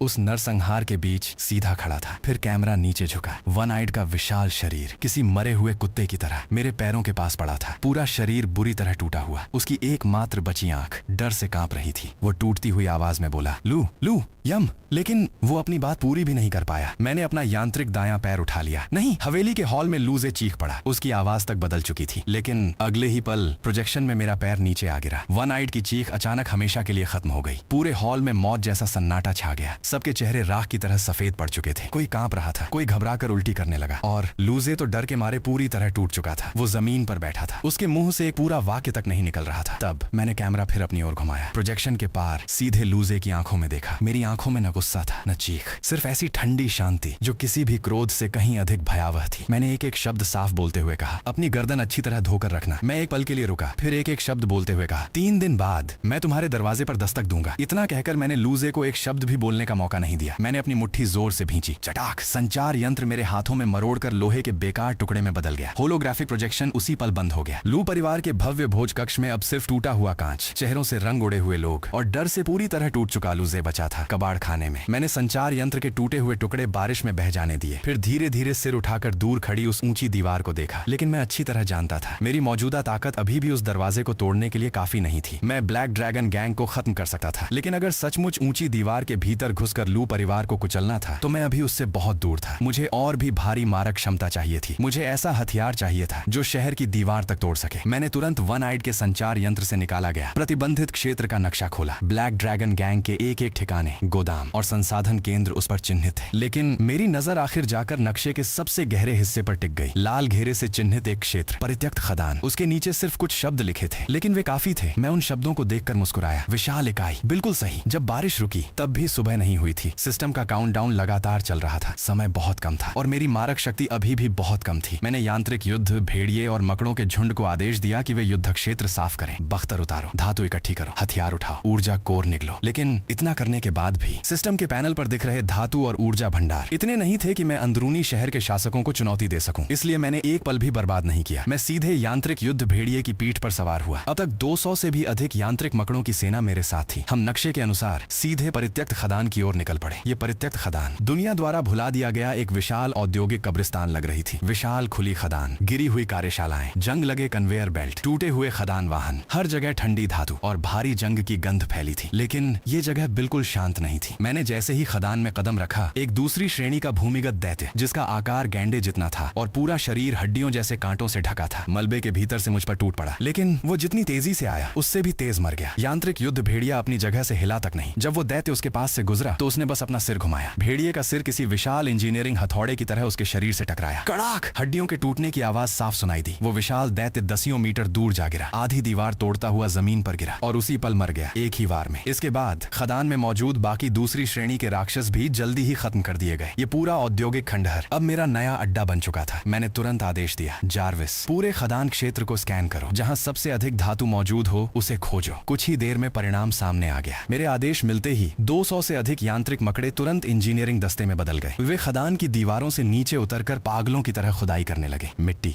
पत्थर और बेकार खनिज लगातार बाहर फेंके जाने लगे। आधे घंटे बाद एक विशाल ट्रैक का हिस्सा दिखाई दिया। वो किसी इंसान की कमर से भी मोटा था। मैंने आदेश दिया, खुदाई जारी रखो। आधा घंटा और बीत गया। आखिरकार पूरा विशालकाय दैत्य मेरे सामने प्रकट हो गया। वह पुराने युग का छोड़ा हुआ एक विशाल खनन एक्सकावेटर था। उसकी कुल लंबाई 20 मीटर से भी ज्यादा थी। उसके ट्रैक इंसान से ऊंचे थे। पूरा शरीर मोटे बख्तर से ढका हुआ था। विशाल खुदाई, भुजा और बाल्टी ऐसी लग रही थी मानो किसी प्राचीन दैत्य के हाथ हो। हालांकि उस पर हर तरफ जंग लगी थी, फिर भी उसके भीतर से आदिम शक्ति और औद्योगिक क्रूरता साफ महसूस हो रही थी। मैंने एक नजर में पहचान लिया, अगर मैं इसका यांत्रिक रूपांतरण कर सका तो यह एक असली युद्ध दुर्ग बन जाएगा। मैं तुरंत खदान में कूद गया, अपना हाथ उसके इस्पात के शरीर पर रखा और आदेश दिया, जारविस, इस एक्सकावेटर को केंद्र बनाकर जैव यांत्रिक संलयन शुरू करो। लेकिन अगले ही पल सिस्टम ने मेरे ऊपर ठंडा पानी डाल दिया। ऊर्जा पर्याप्त नहीं थी और बहुत कम थी। मैं उस सोए हुए इस्पाती दैत्य के सामने कुछ क्षण चुपचाप खड़ा रहा, फिर तुरंत निर्णय ले लिया, अगर छोटे छोटे शिकार से ऊर्जा नहीं जुट सकती तो अब किसी बड़े शिकार को गिराना होगा। मैंने फिर से जार्विस को आदेश दिया, खदान से 10 किलोमीटर के दायरे में सबसे शक्तिशाली जैविक ऊर्जा स्रोत खोजो। कुछ ही देर में नक्शे के उत्तर में स्थित एक विशाल घाटी लाल रंग में चमक उठी। मैं उस लाल क्षेत्र को घूरता रहा, मेरी आंखें धीरे धीरे ठंडी होती गईं। खतरा तो फिर सही जगह है, दौलत हमेशा खतरे में ही मिलती है। इसके बाद मैंने खदान में पड़े धातु के कबाड़ का इस्तेमाल जारी रखा। मेरी सेना लगातार बढ़ती रही। मैंने यांत्रिक मकड़ों को और उन्नत किया, जो पहले सिर्फ आत्म विस्फोट कर सकते थे, अब उनमें नए हथियार मॉड्यूल भी जोड़ दिए गए। मैंने ब्लैक ड्रैगन गैंग से छीनी हुई भारी मशीन अग्नि और बख्तर प्लेटें यांत्रिक युद्ध भेड़िए पर लगा दी। सुबह की पहली रोशनी निकलने तक मेरी सेना फिर से फैल चुकी थी। 350 यांत्रिक मकड़े और पूरी तरह हथियारों से लैस एक यांत्रिक युद्ध भेड़िया। लेकिन मैं उन्हें देखकर भी सिर्फ एक बात सोच रहा था, कम है, अब भी बहुत कम। समय मेरा इंतजार नहीं करने वाला था। मैंने और देर नहीं की, युद्ध भेड़िए की पीठ पर चढ़ा और सीधे उत्तर की ओर निकल पड़ा। 10 मिनट बाद हम उस घाटी तक पहुंच गए, लेकिन भीतर भी नहीं घुसे थे। सड़ी हुई अम्लीय गंध का तेज झोंका हमारी ओर आया। घाटी किसी जीव का घोंसला कम और किसी विशाल कब्र जैसी ज्यादा लग रही थी। मैंने हाथ उठाकर पूरी सेना को रुकने का संकेत दिया। उसी समय एक ऐसी तीखी भनभनाहट जो कानों के पर्दे फाड़ दे घाटी की गहराई से उठी। मैंने तुरंत सिर उठाया। आसमान काला हो चुका था, लेकिन वो बादल नहीं था, वो हजारों विशाल विशैली ततैयों का झुंड था। हर एक का आकार किसी बड़े थाल जितना था। उनकी पूंछ पर हरे रंग का जहरीला डंक चमक रहा था। वे काले तूफान की तरह मेरी ओर टूट पड़े। अगले ही पल अनगिनत हरे विशैले डंक अम्लीय वर्षा की तरह आसमान से बरसने लगे। जहां जहां वे जमीन पर गिरे वहां मिट्टी से सिस की आवाज के साथ धुआं उठने लगा। अगर कोई सामान्य इंसानी सेना यहाँ होती तो कुछ ही पलों में पूरी तरह गल जाती, लेकिन मैं कभी मांस और खून की सेना लेकर आया ही नहीं था। मैंने सिर तक नहीं उठाया। मैंने बस झुंड चेतना के माध्यम से एक आदेश दिया, वायु रक्षा गठन। अगले ही पल 350 यांत्रिक मकड़े। मैंने जैसे ही आदेश दिया, 350 यांत्रिक मकड़े एक ही पल में अपनी पूंछ और पैरों को आपस में जोड़कर जमीन पर परत दर परत जुड़ती हुई एक विशाल इस्पाती रक्षा संरचना बना ली। अगले ही क्षण हर मकड़े की पीठ का कवच एक साथ खुल गया, लेकिन उसके भीतर डंक नहीं थे, बल्कि हर एक के अंदर 6 नालों वाले सूक्ष्म ग्रेनेड लॉन्चर लगे हुए थे। मैंने सिर्फ एक आदेश दिया, फायर। अगले ही पल मानो सैकड़ों तोपें एक साथ गरज उठी। 350 फायर यूनिटों ने कुछ ही क्षणों में 2000 से भी अधिक सूक्ष्म उच्च विस्फोटक ग्रेनेड आसमान की ओर दाग दिए। आग, धातु के टुकड़ों और विस्फोटों से बनी मौत की एक विशाल जाली आसमान में फैल गई। धड़ाम धड़ाम धड़ाम पूरा आसमान आग की रोशनी से जगमगा उठा। ऊपर से टूटकर आती जहरीली ततैयों की सेना मानो किसी अदृश्य लोहे की दीवार से टकरा गई हो। वे झुंड के झुंड हवा में ही फटने लगे। हरे रंग का जहर और जले हुए शरीर बरसात की तरह नीचे गिरने लगे। सिर्फ एक ही गोलाबारी में आसमान को ढकने वाला काला तूफान बीच से चीर दिया गया, लेकिन मैंने उन्हें दोबारा संगठित होने का मौका तक नहीं दिया। यांत्रिक युद्ध भेड़िए ने धीमी गुर्राहट की और मेरी अगुवाई करते हुए सीधे घाटी के भीतर घुस गया। उसने घोंसले के प्रवेश द्वार पर मौजूद विशाल चट्टान को जोरदार टक्कर मारकर तोड़ दिया और जबरन भीतर घुस गया। घोंसले के अंदर बाहर से भी ज्यादा घिनौना दृश्य था। सड़ी हुई बदबू, तेज अम्लीय गंध, अर्धपारदर्शी अंडे और जमीन पर रेंगते अनगिनत लार्वा। पूरा भूमिगत गुफा किसी विशाल सड़ती हुई फैक्ट्री जैसी लग रही थी। लेकिन उसे देखकर मेरे मन में घिन नहीं आई। मेरे दिमाग में सिर्फ एक शब्द आया, ऊर्जा कोर। मैंने शांत स्वर में सिर्फ 4 शब्द कहे, एक भी मत छोड़ना। अगले ही पल विशेष रूप से चुने गए 50 यांत्रिक मकड़े घोंसले के सबसे घने हिस्से में घुस गए और सीधे आत्म विस्फोट कर दिया। धड़ाम धड़ाम धड़ाम धड़ाम पूरा भूमिगत घोंसला पल भर में आग के समुद्र में बदल गया। अंडे, लार्वा और जहरीली ततैयों के बच्चे, सब कुछ विस्फोट की भयानक गर्मी में राख बन गया। गुफा की छत से विशाल चट्टानें लगातार गिरने लगी, लेकिन इतना बड़ा धमाका आखिरकार उस घोंसले के असली मालिक को भी जगा गया। एक ऐसी तीखी चीख गूंजी जो मानो दिमाग को चीर दे। अगले ही पल एक छोटे ट्रक जितनी विशाल रानी ततैया पत्थरों को तोड़ती हुई बाहर निकल आई। उसका पेट बेहद विशाल था, पूरे शरीर पर जहरीले कांटे थे। दोनों जोड़ी पंख अत्यधिक गति से फड़फड़ा रहे थे, लेकिन मैं जरा भी नहीं हिला। उसी क्षण यांत्रिक युद्ध भेड़िए ने पहले हमला कर दिया। वह ऊंची छलांग लगाकर सीधे उसके एक पंख को दांतों से पकड़ लिया और पूरे पंख को मांस समेत नोचकर अलग कर दिया। रानी ततैया दर्द से चीख उठी। उसका विशाल शरीर जमीन पर गिर पड़ा और जैसे ही वो पलटी, मैंने अपनी राइफल उठाई। उसकी विशाल संयुक्त आंख पर पूरी मैगजीन खाली कर दी। कवच भेदी गोलियों ने उसकी आंख को पूरी तरह चीर दिया। हरा द्रव चारों ओर बिखर गया। अंधापन और असहनीय दर्द ने उसे पूरी तरह पागल बना दिया। वो अपनी बची हुई आखिरी पंखों की ताकत से मेरी ओर अंतिम हमला करने दौड़ी, लेकिन मैंने बस शांतिपूर्वक अपना यांत्रिक दायां पैर उठाया और पूरी ताकत से उसके सिर पर दे मारा। धड़ाम, ऐसा लगा मानो किसी हथौड़े ने पके हुए फल को कुचल दिया हो। उसका सिर वहीं चकनाचूर हो गया। हरा द्रव चारों ओर फैल गया। उसका विशाल शरीर कुछ कदम और आगे बढ़ा, फिर भारी आवाज के साथ जमीन पर गिर पड़ा। युद्ध समाप्त। मैं उसके पास गया, आदतन उसका सिर चीरकर। अंदर से मुट्ठी जितना बड़ा, पन्ने की तरह हरा और भीतर बिजली जैसी चमक लिए। तीसरी श्रेणी का जैविक ऊर्जा कोर निकाल निकाल लिया। बाहर बिखरे पहली और दूसरी श्रेणी के ऊर्जा कोरों को मिलाकर अब ऊर्जा पूरी हो चुकी थी। आधे घंटे बाद लगभग भर चुके ऊर्जा भंडार के साथ मैं फिर से परित्यक्त खदान के मुख्य गड्ढे में लौटा। उस विशाल खनन एक्सकावेटर के सामने खड़ा होकर मैंने दोबारा अपना हाथ उसके इस्पाती शरीर पर रखा। अगले ही पल नीली रोशनी आकाश तक फूट पड़ी। ये कोई साधारण रूपांतरण नहीं था। पूरा एक्सकावेटर पहले टुकड़ों में बिखर गया, फिर दोबारा बनना शुरू हुआ। उसके ट्रैक अलग हो गए, बख्तर खुल गया। विशाल खुदाई भुजा और बाल्टी हजारों धातु के पुर्जों में बदलकर हवा में तैरने लगे। पूरा एक्सकावेटर मानो किसी अदृश्य हाथ ने पकड़कर इस्पात के तूफान में बदल दिया हो। अनगिनत धातु के पुर्जे डेटा प्रवाह के भीतर पिघलने, फैलने, सिकुड़ने और फिर एक बिल्कुल नई संरचना में जुड़ने लगे। कुछ ही सेकंड बाद सब कुछ शांत हो गया। अब वहां खनन एक्सकावेटर नहीं था। उसकी जगह 10 मीटर ऊंचा गहरे काले कवच से ढका एक मानव रूपी युद्धक मेका खड़ा था। उस पर कोई अतिरिक्त सजावट नहीं थी, सिर्फ शुद्ध निर्मम युद्ध के लिए बनी आकृति। उसकी बाईं भुजा में उच्च आवृत्ति कंपन करने वाली विशाल चेन तलवार लगी थी। दाहिनी भुजा दोहरी भारी तोपों से सुसज्जित थी। दोनों कंधों पर सूक्ष्म मिसाइल लॉन्चरों के दो समूह लगे हुए थे। मैंने बिना किसी हिचकिचाहट के सीधे उसके सीने में खुली कॉकपिट में छलांग लगा दी। दरवाजा बंद होते ही अनगिनत तंत्रिका संपर्क प्रोब मेरे शरीर से जुड़ गए। 10%, 50%, 100%। रूलर आपका स्वागत करता है कमांडर। उस पल मुझे ऐसा नहीं लगा कि मैं मशीन चला रहा हूँ, बल्कि ऐसा लगा जैसे मैं स्वयं वही इस्पाती दैत्य बन चुका हूँ। उसके सेंसर मेरी आंखें बन गए, उसके रिसीवर मेरे कान, धरती का कंपन, हवा का बहाव, दूर के खंडहरों की आकृतियां, सब कुछ पहले से कहीं अधिक स्पष्ट दिखाई देने लगा। मैंने मन ही मन सिर्फ 2 शब्द कहे, सक्रिय हो। अगले ही पल मेका के विशाल धातु मस्तक पर लाल इलेक्ट्रॉनिक आंखें चमक उठी। मैंने एक कदम आगे बढ़ाया। धम! उसके विशाल पैर के जमीन पर पड़ते ही धरती जोर से कांप उठी। कठोर चट्टाने तक टूटकर मकड़ी के जाल जैसी दरारों में बदल गईं। सिर्फ चलना ही साधारण हथियारों जितनी विनाशकारी शक्ति रखता था। फिर मैंने अपना बायां हाथ उठाया। चेन तलवार सक्रिय हुई। उसकी तीखी गूंज पूरे खदान क्षेत्र में फैल गई। मैंने सामने लगभग 15 मीटर ऊंची चट्टानी पहाड़ी पर एक वार किया। अगले ही पल उस पहाड़ी का ऊपरी आधा हिस्सा एक ही वार में अलग होकर गिर पड़ा। इसके बाद मैंने दाहिने हाथ की भारी तोप दागी। धड़ाम! पूरी इमारत मानो सामने से किसी महाविस्फोट ने उड़ा दी हो। इस्पात, कंक्रीट और आग एक साथ आकाश में उछल गए। कुछ ही क्षणों में वहां सिर्फ जलते हुए खंडहर बचे थे। कॉकपिट के भीतर मैंने उस पूरी इमारत को 2 गोलों में मिटते हुए देखा और मेरे भीतर जो लंबे समय से अपर्याप्त मारक शक्ति का डर बैठा था, वो पहली बार सचमुच शांत हुआ। मैंने ठंडे कंट्रोल पैनल पर हल्के से हाथ फेरा और धीमे स्वर में कहा, अब इसे कहते हैं दरवाजा खटखटाने का औजार। लेकिन सिस्टम की ठंडी उल्टी गिनती ने तुरंत मुझे वास्तविकता याद दिला दी। मैं अच्छी तरह जानता था रूलर मेरी सबसे शक्तिशाली आक्रमण इकाई थी, लेकिन सिर्फ एक तुरूप का पत्ता काफी नहीं था। मुझे और भी ज्यादा सैनिक चाहिए थे, और भी ज्यादा तोपों का चारा। अब मुझे और अधिक मारक शक्ति चाहिए थी, और भी ज्यादा ऐसी यांत्रिक इकाइयां जो पूरे युद्ध क्षेत्र को भर दें। इसलिए मेरी नजर जल्दी ही खदान में फैली।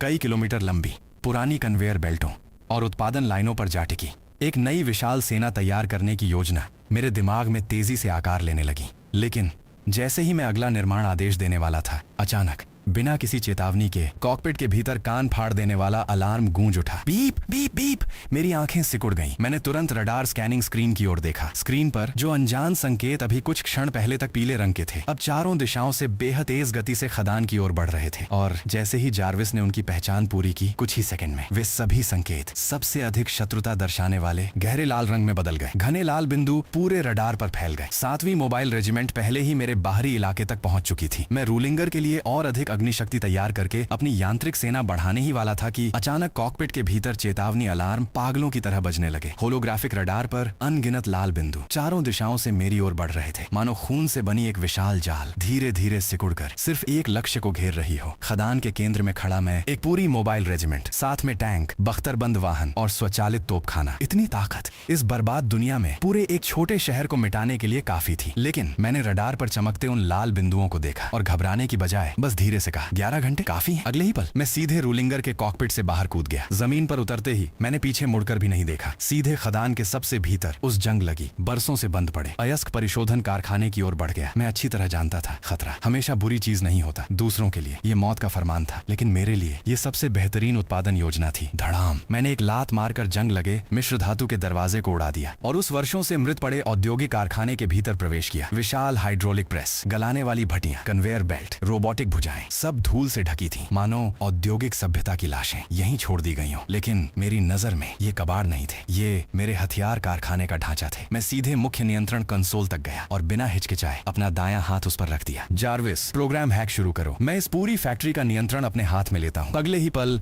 नीले डेटा प्रवाह कंट्रोल पैनल से निकलकर पूरे कारखाने में फैल गए। दशकों से सोई हुई मशीनें जैसे अचानक आत्मा पा गई हों। तीनों बंद पड़ी उत्पादन लाइनें एक साथ जगमगा उठी। पुरानी कन्वेयर बेल्टें मजबूत कर दी गईं। हाइड्रोलिक प्रेस पूरी रफ्तार से चलने लगे। विशाल गलाने वाली भट्टियां फिर से आग उगलने लगीं। कुछ ही क्षणों में तापमान अधिकतम सीमा तक पहुंच गया। इसके बाद मैंने सामूहिक मानसिक नेटवर्क के जरिए अपने सभी यांत्रिक सैनिकों को आदेश दिया, खदान में जो भी धातु मिले उसे उखाड़कर सीधे नंबर 1 भट्टी में डाल दो। आदेश मिलते ही मेरी मशीन सेना टूट पड़ी। हर धातु उखाड़ी गई, तोड़कर बैचों में भट्टी में झोंक दी गई। आग आसमान छूने लगी। पिघला हुआ लोहा नदी की तरह बहने लगा और फिर इस कारखाने में वास्तविक औद्योगिक संहार शुरू हुआ। लाल तपता पिघला लोहा सांचों में डाला गया। विशाल प्रेस धम धम धम की आवाज के साथ उसे मकड़ी के बाहरी कवच में ढालने लगे। यांत्रिक भुजाएं कन्वेयर बेल्ट पर बिजली की गति से वेल्डिंग, असेंबली और कोर स्थापित करने लगी। उत्पादन लाइन के अंत में नई यांत्रिक मकड़ियां जमीन पर उतरते ही अपनी 6 लाल इलेक्ट्रॉनिक आंखें खोल देती और तुरंत नीचे जमा होती, लगातार बढ़ती, इस्पाती सेना में शामिल हो जाती। इसके बाद मैंने उत्पादन लक्ष्य बदल दिया। अब युद्ध भेड़ियों का निर्माण करो। नई पीढ़ी के यांत्रिक युद्ध भेड़िए बड़ी संख्या में बनने लगे। अतिरिक्त कवच, लघु वल्कन मशीन गन, मजबूत हाइड्रोलिक ढांचा एक एक करके उन पर लगाया गया। जो युद्ध भेड़िए पहले ही बेहद खतरनाक थे, अब वास्तविक भारी आक्रमण इकाइयों में बदलने लगे। जब भोर होने वाली थी, पूरी खदान पहचानी नहीं जा सकती थी। खदान के बीचों बीच अब कोई उजड़ा हुआ औद्योगिक खंडहर नहीं था। उसकी जगह 3000 से अधिक बर्फ जैसे ठंडे यांत्रिक सैनिक खड़े थे। उनमें 300 उन्नत नए मॉडल के युद्ध भेड़िए शाही गार्ड की तरह रूलिंगर के चारों ओर तैनात थे और खदान से 5 किलोमीटर के दायरे में अनगिनत यांत्रिक मकड़ियां पहले ही बिछाई जा चुकी थीं। दूसरों की नजर में वो सिर्फ वीरान जंगल था, लेकिन मेरी नजर में वो एक विशाल मौत का बारूदी क्षेत्र बन चुका था। उस क्षण मुझे बहुत समय बाद पहली बार सुरक्षा का एहसास हुआ। 10 घंटे बाद सुबह पूरी तरह हो चुकी थी। 7वीं मोबाइल रेजिमेंट आखिरकार पहुंच गई। सैकड़ों सैन्य वाहन धूल उड़ाते हुए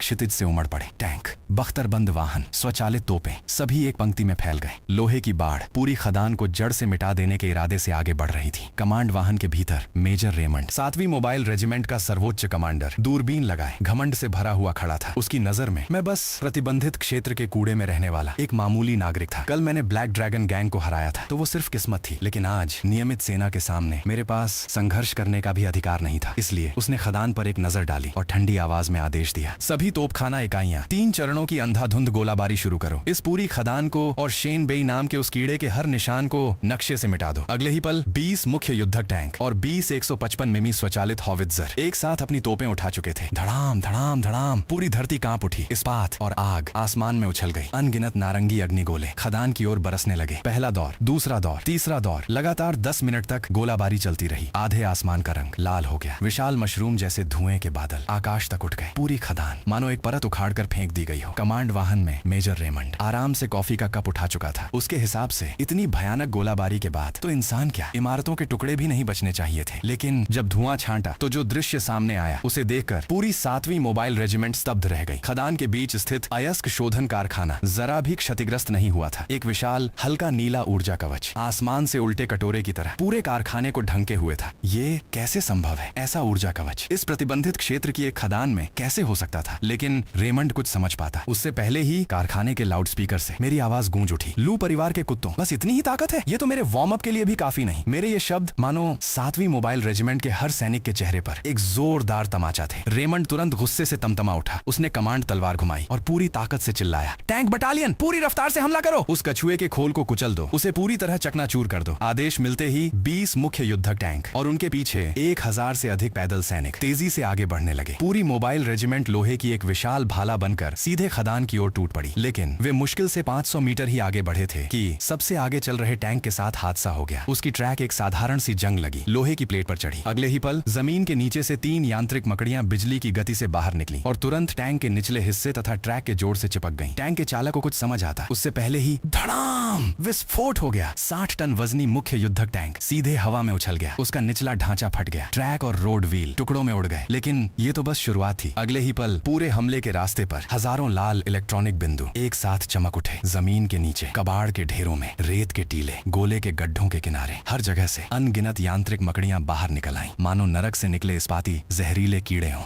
वे टैंकों, बख्तरबंद गाड़ियों और सैनिकों पर टूट पड़ी। धड़ाम धड़ाम धड़ाम धड़ाम लगातार विस्फोटों की आवाजें एक दूसरे में मिल गईं। इस्पाती बाढ़ ऊर्जा कवच तक पहुंचने से पहले ही छिपे हुए बारूदी जाल में फंस गई। टैंक पलट गए, बख्तरबंद वाहन चिथड़े चिथड़े हो गए, पैदल सैनिक आग और धमाकों के बीच बिखर गए। अग्रिम दस्ते का लगभग पूरा हिस्सा एक ही झटके में नरक में पहुंच गया। कमांड वाहन के भीतर रेमंड मॉनिटर पर यह दृश्य देखकर ठंडा पड़ गया। लेकिन असल दुःस्वप्न अभी बाकी था। जब पूरी रेजिमेंट की गठन व्यवस्था लगभग 70% तक बिखर चुकी थी, तभी खदान के बीचों बीच खड़ी, अब तक शांत रही युद्ध फैक्ट्री का विशाल मिश्र धातु का दरवाजा धीरे धीरे खुला। धम, अंधेरे से एक भारी कदमों की आवाज आई। धम, फिर एक और उसके बाद 10 मीटर ऊंचा काला मानवाकार युद्धक मेका फैक्ट्री के भीतर से धीरे धीरे बाहर आया। काला कवच, बाएं हाथ पर चेन ब्लेड, दाएं हाथ पर जुड़वा तोपें और उसकी लाल चमकती एकल इलेक्ट्रॉनिक आंख पूरे युद्ध क्षेत्र को बर्फ जैसी ठंडी नजर से देख रही थी, मानो उजड़ी हुई दुनिया से निकला कोई वास्तविक इस्पाती दानव हो। वो था रूलिंगर, और उसके सामने आते ही 7वीं मोबाइल रेजिमेंट का हर सैनिक सांस रोक कर खड़ा रह गया। टैंक चालक, पैदल सैनिक, यहाँ तक कि रेमंड भी कुछ क्षणों के लिए बोल नहीं पाया। लेकिन सैनिक होने की प्रवृत्ति ने उन्हें फिर भी गोली चलाने पर मजबूर कर दिया। बचे हुए दर्जन भर टैंकों ने एक साथ अपनी तोपें घुमा दी। सभी की नालें सीधे रूलिंगर की ओर उठ गईं। दर्जनों बड़े कैलिबर के कवच भेदी गोले आग की लपटों के साथ उसके सीने और कंधों से टकराए। भारी विस्फोटों ने पूरे विशाल शरीर को धुएं में छिपा दिया। लेकिन जब धुआं छांटा तो रूलिंगर वहीं खड़ा था। उसके कवच पर सिर्फ कुछ हल्के सफेद निशान थे। उन्हें चोट भी नहीं कहा जा सकता था। कॉकपिट के भीतर मैंने स्क्रीन पर दिख रहे आंकड़े देखे। कवच क्षति 0.1%। मेरे होंठों पर धीरे धीरे मुस्कान उभर आई। वार्म अप खत्म। अगले ही पल रूलिंगर की पीठ पर लगे थ्रस्टर नीली लपटें छोड़ते हुए सक्रिय हो गए। 100 टन वजनी इस्पाती शरीर अकल्पनीय गति से एक धुंधली परछाई बन गया और सीधे टैंकों के बीच जा घुसा। सबसे आगे वाला टैंक पीछे हटने ही वाला था कि चेन ब्लेड आसमान से गिरा। स्विश, कोई रुकावट नहीं। टैंक का बुर्ज और आधा ढांचा एक ही वार में साफ 2 हिस्सों में कट गया। कटे हुए हिस्से लाल तप रहे थे। फिर मैंने एक पैर आगे बढ़ाया। धम, बगल वाला टैंक सीधे लोहे की चपटी प्लेट बन गया। हाथों से टैंक चीरना, पैरों से बख्तरबंद गाड़ियां कुचलना। ये अब युद्ध नहीं था, ये पूरी तरह एक तरफा विनाश था। कुछ ही सेकंड में दुश्मन की बची हुई बख्तरबंद शक्ति रूलिंगर ने पूरी तरह मिटा दी। एक के बाद एक आग के गोले उठते गए। जो इस्पाती बाढ़ कभी सबसे बड़ा तुरुप का पत्ता मानी जाती थी, वो इस मेका के सामने कागज जैसी कमजोर साबित हुई। लेकिन मुझे ये भी कम लगा। मैंने सीधे मुख्य नियंत्रण पैनल पर लाल बटन दबा दिया। पूरी सेना आक्रमण। अगले ही पल फैक्ट्री के सभी विशाल द्वार एक साथ खुल गए। 2000 से अधिक यांत्रिक मकड़ियां और 300 वल्कन गन से लैस युद्ध भेड़िए एक साथ बाहर निकल पड़े। मकड़ियां बख्तरबंद गाड़ियों, स्वचालित तोपों और टैंकों के नीचे घुसती गईं, फिर खुद को विस्फोटित कर दिया। क्षण भर में पूरा युद्ध क्षेत्र नरक बन गया। रेमंड आखिरकार घबरा गया। उसने पागलों की तरह अपने कमांड वाहन को मोड़ा और भागने की कोशिश की। लेकिन उसी समय रूलिंगर के कंधों पर लगे मिसाइल लॉन्चर धीरे धीरे ऊपर उठे। दर्जनों लाल लॉक ऑन संकेत एक साथ उसके कमांड वाहन पर टिक गए। मौत सामने देखकर रेमंड ने भी अपना आखिरी तुरुप का पत्ता खोल दिया। धड़ाम, उसके शरीर से भयानक शक्ति फूट पड़ी। सैनिक वर्दी फट गई। गहरे लाल रंग के रहस्यमय चिन्ह पूरे शरीर पर फैल गए। मांसपेशियां और हड्डियां तेजी से फूलने लगी। त्वचा पत्थर जैसी कठोर कवच में बदल गई। वो चौथे स्तर का जागृत योद्धा था और शैल कवच प्रकार का। बचे हुए सैनिकों ने यह दृश्य देखकर आखिरी उम्मीद पकड़ ली। उनकी नजर में चौथे स्तर का जागृत योद्धा लगभग किंवदंती जैसा अस्तित्व था। वो तोप के गोले भी अपने शरीर से झेल सकता था। अगर रेमंड कॉकपिट के भीतर बैठे मुझे मार देता तो ये युद्ध शायद पलट सकता था। इसलिए रेमंड जोर से दहाड़ा और विशाल तलवार उठाकर सीधे मेरी ओर झपटा। लेकिन कॉकपिट के भीतर मैंने सिस्टम द्वारा चिन्हित उस चौथे स्तर के जीवन संकेत को देखा और मेरी आंखों में हल्की सी हंसी उभर आई। अब भी इतने पुराने तरीके से लड़ रहे हो? अगले ही पल मैंने धीरे से हाथ उठाया। रूलिंगर के दाहिने हाथ पर लगी, जो देखने में जुड़वां तोप लग रही थी। उसकी संरचना अचानक बदलने लगी। भीतर का रोटरी सिस्टम तेजी से घूमने लगा। तोप की नाल लाल तपने लगी। वो साधारण भारी तोप नहीं थी, वो थी दोहरी 30 मिमी 6 नली वल्कन गन। मैंने शांत स्वर में कहा, जमाना बदल चुका है। धड़ धड़ धड़ धड़ 10वीं गोली उसकी चट्टानी कवच को भेद गई। 100वीं गोली उसकी पूरी रक्षा तोड़ चुकी थी। उसके बाद गिनने की जरूरत ही नहीं रही। 3 सेकंड से भी कम समय में जो चौथे स्तर का जागृत योद्धा अभी कुछ क्षण पहले देवता जैसा लग रहा था, वो भीषण अग्निशक्ति के सामने पूरी तरह चिथड़े चिथड़े हो गया। न कोई चीख, न कोई पलटवार, सिर्फ गहरे लाल ऊर्जा के अवशेष और टूटे हुए उपकरण जमीन पर बिखर गए। हवा थम गई। युद्ध भूमि शांत हो गई। जो सैनिक अभी भी जिंदा थे आसमान की ओर स्तब्ध होकर देखते रह गए। तभी किसी के हाथ से बंदूक टन की आवाज के साथ गिर गई और फिर मानो सबकी हिम्मत एक साथ टूट गई हो। धड़ाम धड़ाम एक एक करके सभी घुटनों के बल बैठ गए। हम समर्पण करते हैं, हमें मत मारो, कृपया, हमसे गलती हो गई, अब कभी नहीं करेंगे। चारों ओर रहम की भीख मांगने की आवाजें गूंजने लगी, लेकिन मैंने उन्हें देखकर सिर्फ एक ही वाक्य कहा, जब हिमस्खलन आता है तो बर्फ का एक भी टुकड़ा निर्दोष नहीं होता। इसके बाद मैंने पूरी सेना को आदेश दिया, एक भी जिंदा न बचे, और अंतिम सफाया शुरू हो गया। जब भोर की पहली किरण वास्तव में धरती पर उतरी, तब तक 7वीं मोबाइल रेजिमेंट पूरी तरह दुनिया से मिट चुकी थी। युद्ध भूमि के बाहर सिर्फ टूटे हुए वाहन, कवच के टुकड़े और बिखरे हुए हथियारों के अवशेष बचे थे। रूलिंगर युद्ध भूमि के बीचों बीच खड़ा था। वो धीरे धीरे झुका और अपने विशाल विशाल मैकेनिकल हाथ ने जमीन पर कुछ बहुत बड़े और साफ शब्द उकेर दिए, काउंटडाउन, 1 दिन। इसके तुरंत बाद मैंने जार्विस को 7वें मोबाइल कोर के संचार नेटवर्क में जबरन प्रवेश करने का आदेश दिया। उसने ये लाइव दृश्य सीधे हाई वॉल के आंतरिक नेटवर्क और पूरे प्रसारण तंत्र पर प्रसारित कर दिया। हाई वॉल के भीतर लू परिवार के निजी ऑडियो वीडियो कक्ष में परिवार के उच्च अधिकारी पहले आराम से रेड वाइन पीते हुए मोर्चे से जीत की खबर का इंतजार कर रहे थे। लू त्यानशोंग तो लू जे को यह कहकर दिलासा भी दे रहा था, बस इंतजार करो, लेई मैंग तुम्हारा सिर लेकर वापस आएगा। लेकिन अगले ही पल पूरी विशाल स्क्रीन को जबरन बदल दिया गया। धुएं से घिरा हुआ खदान का मैदान, हवा में उछलते हुए टैंक और बख्तरबंद गाड़ियां, जमीन पर बिखरे रक्षकों के शव और युद्ध भूमि के बीचों बीच 10 मीटर ऊंचा मेरा मेका पूरी स्क्रीन पर छा गया। आखिर में कैमरा उन विशाल शब्दों पर जाकर रुक गया, काउंटडाउन, 1 दिन। लू त्यानशोंग के हाथ से वाइन का गिलास धड़ाम से जमीन पर गिर पड़ा। वहीं लू जे का चेहरा सफेद पड़ गया, उसकी आंखें उलट गईं और डर के मारे उसकी पैंट फिर से भीग गई। वो एक बार फिर डर के मारे खुद पर काबू नहीं रख पाया। लेकिन खदान की तरफ मैंने इस सब पर कोई ध्यान नहीं दिया, क्योंकि मैं जानता था कि यह सिर्फ चेतावनी थी, असली दस्तक अभी बाकी थी। इसलिए मैंने तुरंत सभी उत्पादन लाइनों को ओवरलोड मोड में डाल दिया और ठंडे स्वर में आदेश दिया, कल सूर्योदय होते ही हाई वॉल पर चढ़ाई होगी। उसी समय सिस्टम के भीतर एक नया संदेश उभरा। मैकेनिकल यूनिट्स और ऊर्जा उत्पादन एक साथ रणनीतिक सीमा पार कर चुके थे। जो जार्विस पहले सिर्फ एक सहायक मॉड्यूल था, अब पूरी तरह अपग्रेड होकर अंतिम सामरिक एआई बन चुका था। जार्विस आधिकारिक रूप से सक्रिय हो गया है। अब से मैं आपको ईश्वर समान शक्ति तक पहुंचने वाले हर कदम की योजना बनाकर दूंगा। इस बार उसकी आवाज केवल ठंडी मशीन जैसी नहीं थी, बल्कि उससे भी कहीं अधिक उन्नत, तार्किक और लगभग दैवीय शांति से भरी हुई थी। सबसे महत्वपूर्ण बात यह थी कि मेरी सारी गणनाओं का बोझ अब उसने अपने ऊपर ले लिया था। पहले मैं पूरी सेना को नियंत्रित तो कर सकता था, लेकिन जैसे जैसे यूनिट्स बढ़ती थीं, मेरी मानसिक ऊर्जा भी तेजी से खर्च होती थी। अब ऐसा नहीं था। जार्विस मेरा असली युद्ध मस्तिष्क बन चुका था। मुझे सिर्फ रणनीति तय करनी थी, बाकी सभी युद्धक निर्णय वो खुद संभाल सकता था। पूरी रात उत्पादन लाइनों ने ओवरलोड मोड में लगातार नई सेना तैयार की। आखिरकार भोर होने से पहले मैंने सभी फैक्ट्रियां बंद करने का आदेश दिया। गर्जना करती मशीनें एक एक करके शांत हो गईं। अगले ही पल चारों दिशाओं से असंख्य मैकेनिकल यूनिट्स एक जगह इकट्ठी होने लगीं। वे सचमुच एक काले समुद्र की तरह दिखाई दे रही थीं। सबसे पहले 5000 से भी ज्यादा मैकेनिकल स्पाइडर बाहर निकले। वे जमीन पर घनी भीड़ बनाकर फैल गए। उनकी लाल इलेक्ट्रॉनिक आंखें एक साथ ऊपर उठी। सिर्फ एक नजर ही किसी के शरीर में सिहरन दौड़ाने के लिए काफी थी। इसके बाद 800 से अधिक भारी बख्तरबंद युद्ध भेड़िए बाहर आए। उनके शरीर पर विशाल कवच लगे थे और कंधों पर वल्कन गनें टंगी थीं।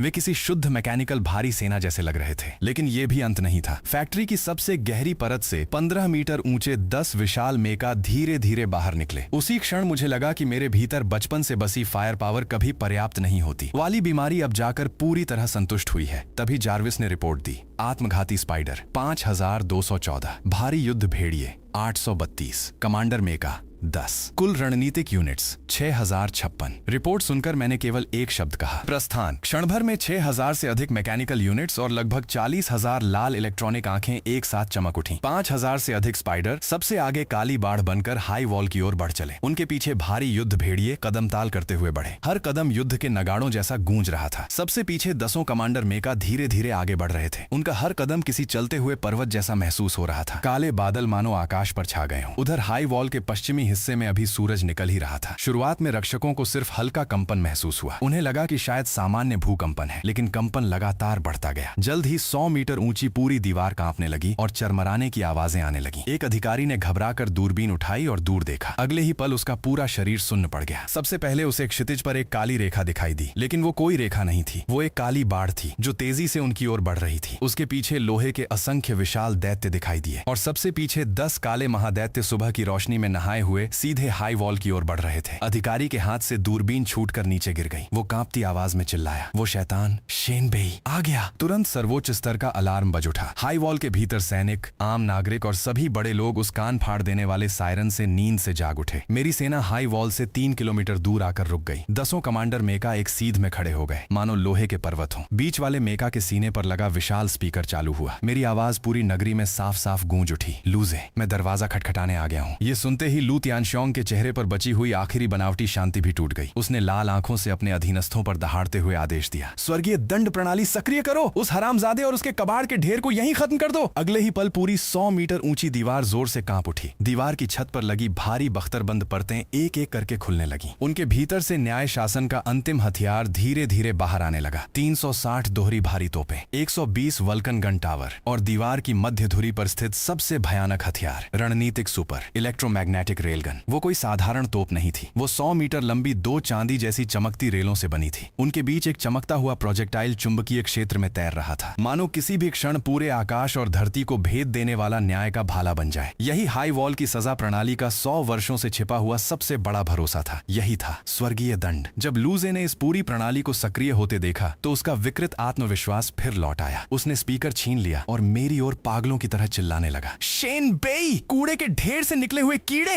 देखा, यही है न्याय की ताकत, यही है सभ्यता की व्यवस्था। तू अकेला होकर दीवार तक आ गया तो क्या हुआ? तेरे खिलौने चाहे जितने हो, क्या तू इस 100 मीटर ऊंची दीवार को पार कर पाएगा? आज तू और तेरा सारा कबाड़ इतिहास की धूल बन जाएगा। लेकिन मैंने उसकी तरफ देखने की भी जहमत नहीं उठाई। मैं केवल होलोग्राफिक स्क्रीन पर लगातार उभरती चेतावनियों को शांत भाव से देखता रहा। विशाल उच्च ऊर्जा हमले का पता चला। रणनीतिक सुपर इलेक्ट्रोमैग्नेटिक हथियार सक्रिय होने का संकेत मिला। आपके लिए बचाव मार्ग की गणना की जा रही है। मैंने केवल 3 शब्द कहे, जरूरत नहीं है। और जैसे ही मेरे ये 3 शब्द गिरे, अगले ही पल लूजे की आवाज अगले ही पल धरती और आसमान को हिला देने वाली गर्जना में पूरी तरह डूब गई। फायर! धड़ाम धड़ाम धड़ाम धड़ाम धड़ाम, पूरा हाई वॉल, पूरा आसमान मानो उसी क्षण ढह पड़ा हो। अगले ही पल असली स्वर्गीय दंड बरस पड़ा। 360 भारी तोपें एक साथ गरज उठी। सैकड़ों हाई एक्सप्लोसिव गोले नारंगी लपटों की लंबी पूंछ छोड़ते हुए मौत की उल्का वृष्टि बनकर सीधे मेरी मैकेनिकल सेना पर टूट पड़े। उसी समय शहर की रक्षा रेखा के बीचों बीच स्थित विशाल इलेक्ट्रोमैग्नेटिक रेलगन भी चकाचौंध कर देने वाली रोशनी के साथ सक्रिय हो गई। शूं! कोई धमाका नहीं हुआ, सिर्फ हवा को चीरती हुई एक तीखी आवाज सुनाई दी। उस धातु के प्रक्षेप्य को इतनी भयावह गति दी गई कि वो सफेद प्रकाश की एक सीधी रेखा बनाता हुआ सीधे मेरे कमांडर मेका के मध्य भाग की ओर आ गया। ये एक ही वार किसी भी बख्तरबंद इकाई को आर पार कर देने के लिए काफी था। लेकिन मैंने केवल शांत स्वर में एक आदेश दिया, शील्ड सक्रिय करो। अगले ही पल 5000 से अधिक मैकेनिकल स्पाइडर एक साथ सक्रिय हो गए। हर स्पाइडर के कवच में एक दरार खुली। उस दरार से एक पतली लेकिन अत्यंत सघन नीली ऊर्जा किरण आसमान की ओर उठी। 5214 ऊर्जा किरणें हवा में अत्यधिक गति से आपस में जुड़ने लगी। वे लगातार संयोजित और पुनर्गठित होती रहीं। पलक झपकते ही उन्होंने 2 किलोमीटर से भी अधिक व्यास वाला एक विशाल ऊर्जा कवच बना दिया, जिसने मेरी पूरी सेना को बिना किसी खाली जगह के पूरी तरह ढक लिया। तोपों के गोले आ पहुंचे, लेकिन जिस भीषण विस्फोट की सबको उम्मीद थी वो कभी हुआ ही नहीं। वे गोले जो किसी पूरे शहर को नक्शे से मिटा सकते थे, ऊर्जा कवच से टकराते ही केवल चमकती हुई ऊर्जा की लहरें पैदा कर पाए। न कोई धमाका हुआ, न कोई झटका। सारी विस्फोटक ऊर्जा कवच को छूते ही अवशोषित, विघटित और शांत रूप से निष्क्रिय हो गई। पूरा दृश्य ऐसा लग रहा था जैसे कोई शानदार लेकिन निराशाजनक आतिशबाजी का प्रदर्शन हो। फिर अंत में वह सबसे शक्तिशाली रेलगन का गोला भी आ पहुंचा, जो पूरे हाई वॉल की आखिरी उम्मीद था। टन! सिर्फ एक हल्की, लगभग हास्यास्पद कांच जैसी टकराहट की आवाज सुनाई दी। धरती को भी भेद देने वाला वह भयानक हथियार ऊर्जा कवच पर एक ढंग की लहर तक पैदा नहीं कर पाया। ऊर्जा क्षेत्र ने उसे सीधे कण स्तर पर विघटित कर दिया। क्षण भर में वह केवल हानि रहित धातु की धूल बनकर हवा में बिखर गया। आतिशबाजी समाप्त हो गई। युद्ध भूमि फिर से शांत हो गई। ऊर्जा कवच अब भी पहले की तरह चिकना और बिल्कुल सुरक्षित था। उस पर एक खरोंच तक नहीं आई थी। हाई वॉल के ऊपर खड़े सभी लोग पत्थर की तरह जड़ हो गए। लूजे अभी भी मुंह खोले चीखने की मुद्रा में खड़ा था। उसकी आंखें मानो बाहर निकल आने वाली थीं। गोलीबारी का आदेश देने वाला रक्षा अधिकारी किसी मौसम से घिसी पत्थर की मूर्ति की तरह वहीं खड़ा रह गया। यहाँ तक कि लू तियानशोंग भी अब एक शब्द नहीं बोल पा रहा था। उसके शरीर में केवल आत्मा तक पहुंच जाने वाला भय बचा था, क्योंकि उसी क्षण उन्हें समझ आ गया था, ये युद्ध नहीं था। मैं केवल वहीं खड़ा था और उन्हें अपनी सारी ताकत, अपने सारे तुरुप के के पत्ते खत्म करने दे रहा था। उसके बाद ही मैंने असली हमला शुरू करने का फैसला किया था। अपने कॉकपिट के भीतर मैंने आराम से एक सिगरेट जलाई, गहरा कश लिया। धुआं धीरे धीरे पूरे संकरे कैबिन में फैल गया। मैंने स्क्रीन पर उन सभी चेहरों को देखा जो पूरी तरह अवाक हो चुके थे। फिर शांत स्वर में पूछा, हो गया? खत्म कर लिया? मैंने सिगरेट उंगलियों के बीच पकड़ी और बेहद शांत लेकिन डरावनी आवाज में कहा, जारविस, अब हमारी बारी है। उन्हें हमारी तोपों की आवाज सुनाओ। अगले ही पल 10 कमांडर मेका ने एक साथ अपना दायां हाथ उठा लिया। उनके कंधों पर लगे मिसाइल लॉन्चर खट खट खट की आवाज के साथ खुल गए। 1200 सूक्ष्म मिसाइलों की लॉकिंग प्रणाली ने पल भर में हाई वॉल की हर तोप, हर फायरिंग पोजीशन और हर रक्षा बिंदु को निशाना बना लिया। मैंने सिगरेट का टुकड़ा धीरे से बुझाया और ठंडे स्वर में केवल एक शब्द कहा, फायर! शू शू शू शू।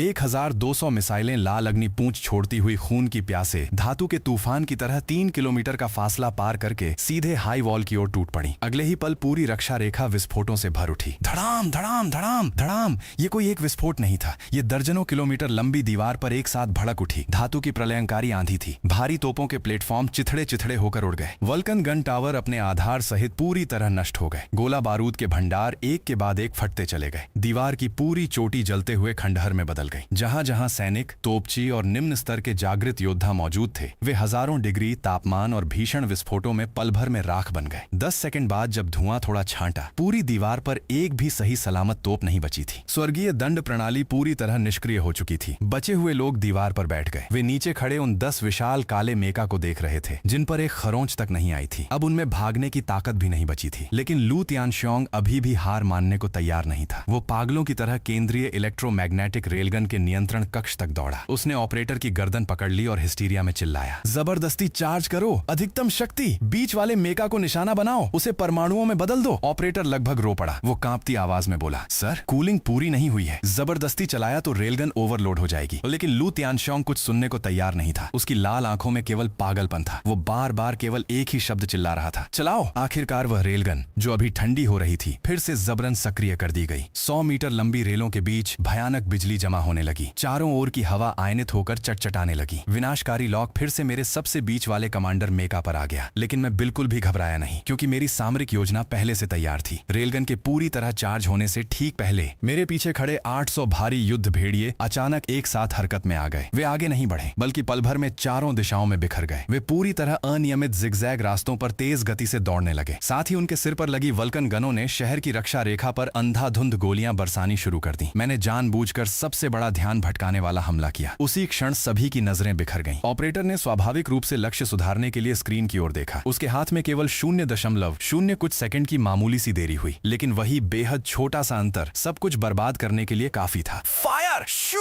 नीले रंग की एक विशाल प्रकाश किरण आकाश को चीरती हुई इंसानी आंखों की सीमा से भी तेज गति से निकल गई। लेकिन वो चूक गई। वो मेरे मुख्य मेका को नहीं लगी। वो लक्ष्य को छूती हुई बगल से निकल गई और सीधे युद्ध भेड़ियों के झुंड पर जा गिरी। धरती पर कई हजार मीटर लंबी और अथाह गहरी खाई बन गई। दर्जनों मैकेनिकल युद्ध भेड़िए और रास्ते में आने वाली हर चीज उस प्रकाश किरण से तुरंत कणों में विघटित हो गई। एक टुकड़ा भी नहीं बचा। उसकी शक्ति अब भी उतनी ही भयावह थी, लेकिन वो अपना निशाना खो चुका था और यही हाई वॉल का आखिरी तुरुप का पत्ता था। मैं स्वाभाविक रूप से इस अवसर को हाथ से जाने नहीं दे सकता था। रेलगन के प्रहार से उत्पन्न भयंकर प्रतिघात और झटके ने पूरी दीवार को हिला दिया और मेरी सेना ने उसी क्षण का लाभ उठाया। काले सैलाब की तरह वे पूरी शक्ति से आगे टूट पड़े। 5000 मैकेनिकल स्पाइडर और 10 कमांडर मेका, 10 भारी मेका पल भर में दीवार की जड़ तक पहुंच गए। 10 कमांडर मेका एक सीध में रुक गए, मानो काले लोहे के 10 विशाल पर्वत हों। उनकी विशाल एकल लाल आंखें एक साथ ऊपर उठीं और 100 मीटर ऊंची उस दीवार को शांत नजरों से देखने लगीं। दीवार के ऊपर कुछ लोग अब भी खुद को दिलासा दे रहे थे, दीवार इतनी ऊंची है, इनके पास उड़ने वाली कोई यूनिट नहीं है। लेकिन अगले ही पल हर मैकेनिकल स्पाइडर के पैरों के सिरों से छोटे छोटे इलेक्ट्रोमैग्नेटिक सक्शन क्लॉ बाहर निकल आए। खर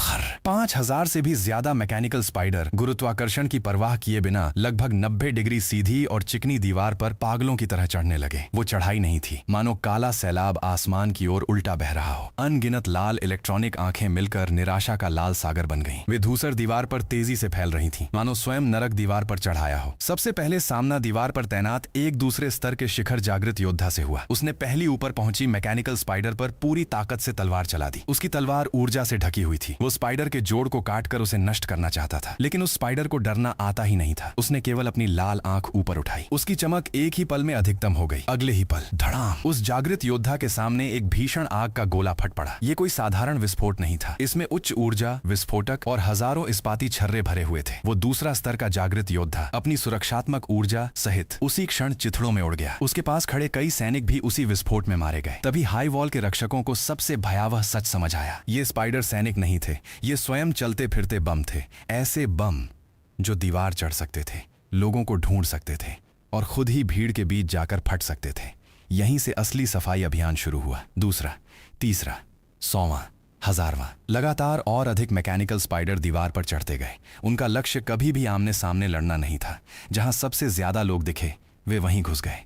जहां सबसे अधिक फायर पावर थी वे उसी दिशा में दौड़े। जहां भी संगठित प्रतिरोध दिखाई दिया वे सीधे वहीं पहुंचे। और फिर धड़ाम धड़ाम धड़ाम धड़ाम। जिस रक्षा पंक्ति पर इतना गर्व था वो इस लोहे की सेना के सामने, जो रणनीति नहीं बल्कि केवल अधिकतम विनाश और आत्म बलिदान जानती थी, कागज की तरह बिखर गई। हाई वॉल की पूरी चोटी देखते ही देखते आग के समुद्र में बदल गई। उधर एक अलग समूह की मैकेनिकल स्पाइडर ने शुरू से अंत तक साधारण सैनिकों की ओर देखा तक नहीं। उनका लक्ष्य केवल एक था, स्वर्गीय दंड प्रणाली का बचा हुआ रेलगन और उसका नियंत्रण केंद्र। सैकड़ों स्पाइडर रेलगन उसके आधार और नियंत्रण लाइनों पर बिजली की गति से चढ़ गए। वे काली बिजली जैसे दिखाई दे रहे थे। कंट्रोल रूम के ऑपरेटरों ने शीशे के बाहर हजारों लाल आंखों को अपनी ओर आते देखा। वे केवल एक निराश चीख निकाल पाए। अगले ही पल धड़ाम! इस बार पहले से भी कहीं बड़ा विस्फोट हुआ। पूरी केंद्रीय रक्षा रेखा भीतर से उड़ गई। विशाल रेलगन और पूरा नियंत्रण केंद्र अंदर से चकनाचूर हो गया। लोहे के पुर्जे, मलबा और आग, सब कुछ आसमान में उड़ गया। न्याय शासन की सर्वोच्च शक्ति का प्रतीक, स्वर्गीय दंड प्रणाली, यहीं पूरी तरह समाप्त हो गई। उस विस्फोट के साथ ही शहर के मुख्य द्वार की इलेक्ट्रॉनिक लॉकिंग प्रणाली भी नष्ट हो गई। कुछ ही क्षण बाद सैकड़ों टन वजनी विशाल मिश्र धातु का दरवाजा चरमराती आवाज के साथ धीरे धीरे भीतर की ओर खुलने लगा। सुबह की धूप दरवाजे की दरार से भीतर आई और उसी रोशनी में बाहर खड़े मेरे 10 विशाल काले मेका साफ दिखाई देने लगे। दीवार पर अब एक भी ऐसा व्यक्ति नहीं बचा था जो खड़ा हो सके। मैंने ये सब केवल शांत भाव से देखा, फिर एक आदेश दिया, शहर में प्रवेश करो। मेरे आदेश के साथ ही 10 कमांडर मेका 100 वर्षों से अजेय माने जाने वाले उस विशाल द्वार को पार करते हुए अंदर प्रवेश कर गए। वे टूटे हुए लोहे और लाशों पर चलते हुए पहली बार उस दुनिया में पहुंचे जिसे कभी अभेद्य कहा जाता था। मेरे सामने केंद्रीय मार्ग फैला हुआ था, सीधे न्याय महल तक जाता हुआ। जीत मानो अब केवल हाथ बढ़ाने भर की दूरी पर थी। लेकिन ठीक उसी क्षण भीतरी नगर की सबसे गहरी जगह से अचानक एक ऐसी भयावह शक्ति फूट पड़ी जो लेई मैंग से भी कई गुना अधिक थी। उसका दबाव पहाड़ टूटने और समुद्र फटने जैसा था। यहाँ तक कि मेरे कमांडर मेका भी पहली बार रुक गए। मैंने ऊपर देखा, आकाश में एक बूढ़ा व्यक्ति हवा में खड़ा था। उसके सफेद बाल हवा में लहरा रहे थे। उसके पूरे शरीर के चारों ओर बिजली के सांप घूम रहे थे। जब उसने आंखें खोली उनमें इंसानों जैसी कोई भावना नहीं थी, सिर्फ शुद्ध बिजली चमक रही थी। लू परिवार का असली तुरुप का पत्ता आखिरकार सामने आ गया था। लू त्यानशोंग ऐसा लग रहा था जैसे डूबता हुआ आदमी अचानक जीवन रक्षक तिनका पकड़ ले। वो घुटनों के बल गिरते पड़ते खिड़की तक पहुंचा। आकाश में खड़े उस व्यक्ति को देखकर पागलों की तरह चिल्लाया, पूर्वज पूर्वज बाहर आ गए हैं, 5वें स्तर का बिजली जागृत योद्धा। ये सुनते ही भीतरी नगर के वे सभी लोग जिनकी उम्मीद लगभग खत्म हो चुकी थी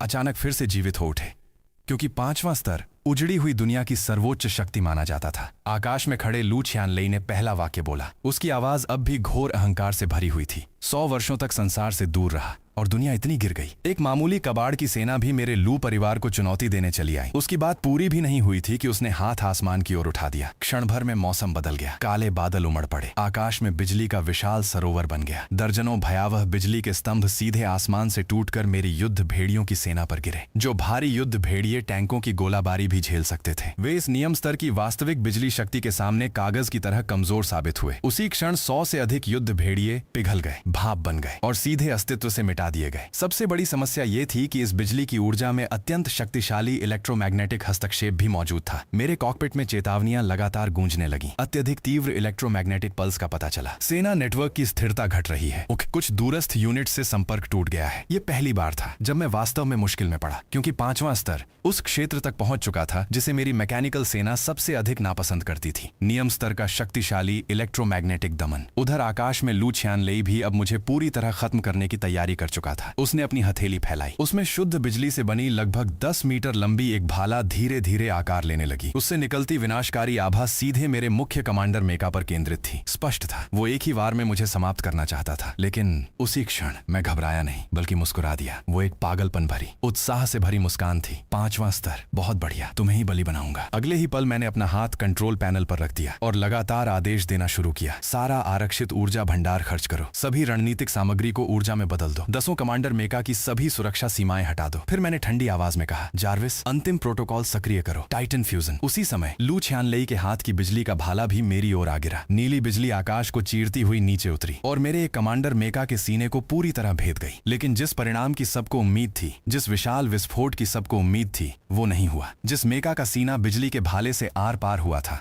वो मोम की मूर्ति की तरह पिघलने लगा। लेकिन वो साधारण रूप से नहीं पिघल रहा था, वो विघटित हो रहा था। क्षण भर में वो 10,000 चांदी जैसे धातु कणों में टूट गया। फिर वे सभी कण तरल धातु की धारा बनकर पागलों की तरह बीच वाले मुख्य मेका की ओर बहने लगे। उसी समय बाकी 8 कमांडर मेका भी रुक गए। उनकी लाल आंखें बुझ गईं और फिर वे भी एक साथ टूटकर बिखर गए। 8 विशाल तरल धातु के तूफान आसमान में उठे। वे चारों दिशाओं से उड़ते हुए मध्य वाले मेका पर लिपटने लगे। तेज और कान फाड़ देने वाली धातु पुनर्गठन की आवाज गूंज उठी। पहले 10 मीटर ऊंचा वो मेका मेरी आंखों के सामने तेजी से बढ़ने लगा। 15 मीटर, 20 मीटर, 25 मीटर, 30 मीटर। आखिरकार जब सारी तरल धातु पूरी तरह उसमें समा गई, मेरे सामने 30 मीटर ऊंचा एक महादैत्य खड़ा था। उसके कंधे पर्वत जैसे चौड़े थे। पूरा शरीर गहरे लाल रंग के भारी कवच से ढका हुआ था। उसकी पीठ से 6 चमकते धातु पंख फैले हुए थे। सीने के बीचों बीच एक विशाल लाल एकल नेत्र चमक रहा था। वह धरती पर शांत खड़ा था, लेकिन ऐसा लग रहा था मानो पूरा आकाश भी उसके सामने छोटा पड़ गया हो। और मैं अब पहले से भी कहीं अधिक विशाल सिंहासन जैसे चालक कक्ष में बैठा था। मैंने सिर उठाकर आकाश में खड़े उस 5वें स्तर के बिजली जागृत योद्धा की ओर देखा, जो कुछ क्षण पहले तक स्वयं को सबसे ऊपर समझ रहा था। कॉकपिट में एक ठंडी, भारी और मानो देवता जैसी संयुक्त आवाज गूंजी, टाइटन पूर्ण रूप से सक्रिय। 5वां स्तर। केवल इतना? उस पल पूरा शहर मौन हो गया। लू छियानलेई भी पहली बार सचमुच स्तब्ध रह गया। वो इस दृश्य को स्वीकार ही नहीं कर पा रहा था। लेकिन अगले ही क्षण उसने अपने भीतर के भय को जबरदस्ती दबा दिया। उसने अपनी सारी शक्ति की सीमा तोड़ दी। एक बार फिर उसने आकाश की बिजली को बुलाया। पूरा आसमान पूरी तरह अंधकारमय हो गया। हजारों बिजली के अजगर बादलों में घूमने लगे। हजारों मीटर चौड़ा बिजली का क्षेत्र बन गया। स्वर्ग के प्रलय जैसा दंड सीधे टाइटन के ऊपर टूट पड़ा। लेकिन टाइटन ने हाथ तक नहीं उठाया। उसके सामने केवल एक बेहद पतली, गहरे लाल रंग की ऊर्जा ढाल चुपचाप उभर आई और वे सारी बिजली की धाराएं मानो छोटी छोटी नदियां समुद्र में समा रही हों, ढाल से टकराते ही बिना एक लहर उठाए पूरी तरह अवशोषित हो गईं। उन्हें निगल लिया गया, ऊर्जा में बदल दिया गया। मेरे कॉकपिट में लगातार सूचनाएं आने लगीं। उच्च स्तरीय ऊर्जा सफलतापूर्वक अवशोषित। इसके बाद मैंने टाइटन का दायां हाथ ऊपर उठाया। अगले ही पल लगभग 100 मीटर लंबी नीली ऊर्जा तलवार उसकी हथेली से बाहर निकल आई। तलवार बनते ही आसपास की हवा जलने लगी। स्थान विकृत होने लगा। नीचे की धरती लाल पिघले हुए कांच जैसी बनने लगी। उसी क्षण लू छियानलेई ने पहली बार असली मृत्यु का एहसास किया। अब उसे अपनी प्रतिष्ठा की कोई परवाह नहीं रही। वो तुरंत बिजली बनकर भागने लगा, लेकिन बहुत देर हो चुकी थी। टाइटन ने केवल ऐसे हाथ हिलाया तो मानो किसी छोटे कीड़े को उड़ा रहा हो। 100 मीटर लंबी ऊर्जा तलवार एक बार लहराई। कोई विशाल विस्फोट नहीं हुआ, सिर्फ नीली तलवार की एक चमक आसमान में लहराई। अगले ही पल आसमान 2 हिस्सों में बांट गया। पूरा बिजली क्षेत्र मक्खन की तरह एक सीधी रेखा में कट गया। बादलों के बीच क्षितिज तक जाती हुई एक विशाल दरार दिखाई देने लगी और उसी दरार के ठीक नीचे लू परिवार की लगभग 200 मीटर ऊंची प्रतीकात्मक गगनचुंबी इमारत चरमराने लगी। उसके बीचों बीच एक बिल्कुल चिकनी कट की रेखा उभरी। फिर उसका ऊपरी हिस्सा धीरे धीरे नीचे खिसक गया। कुछ सेकंड बाद भयानक धमाका पूरे शहर में गूंज उठा।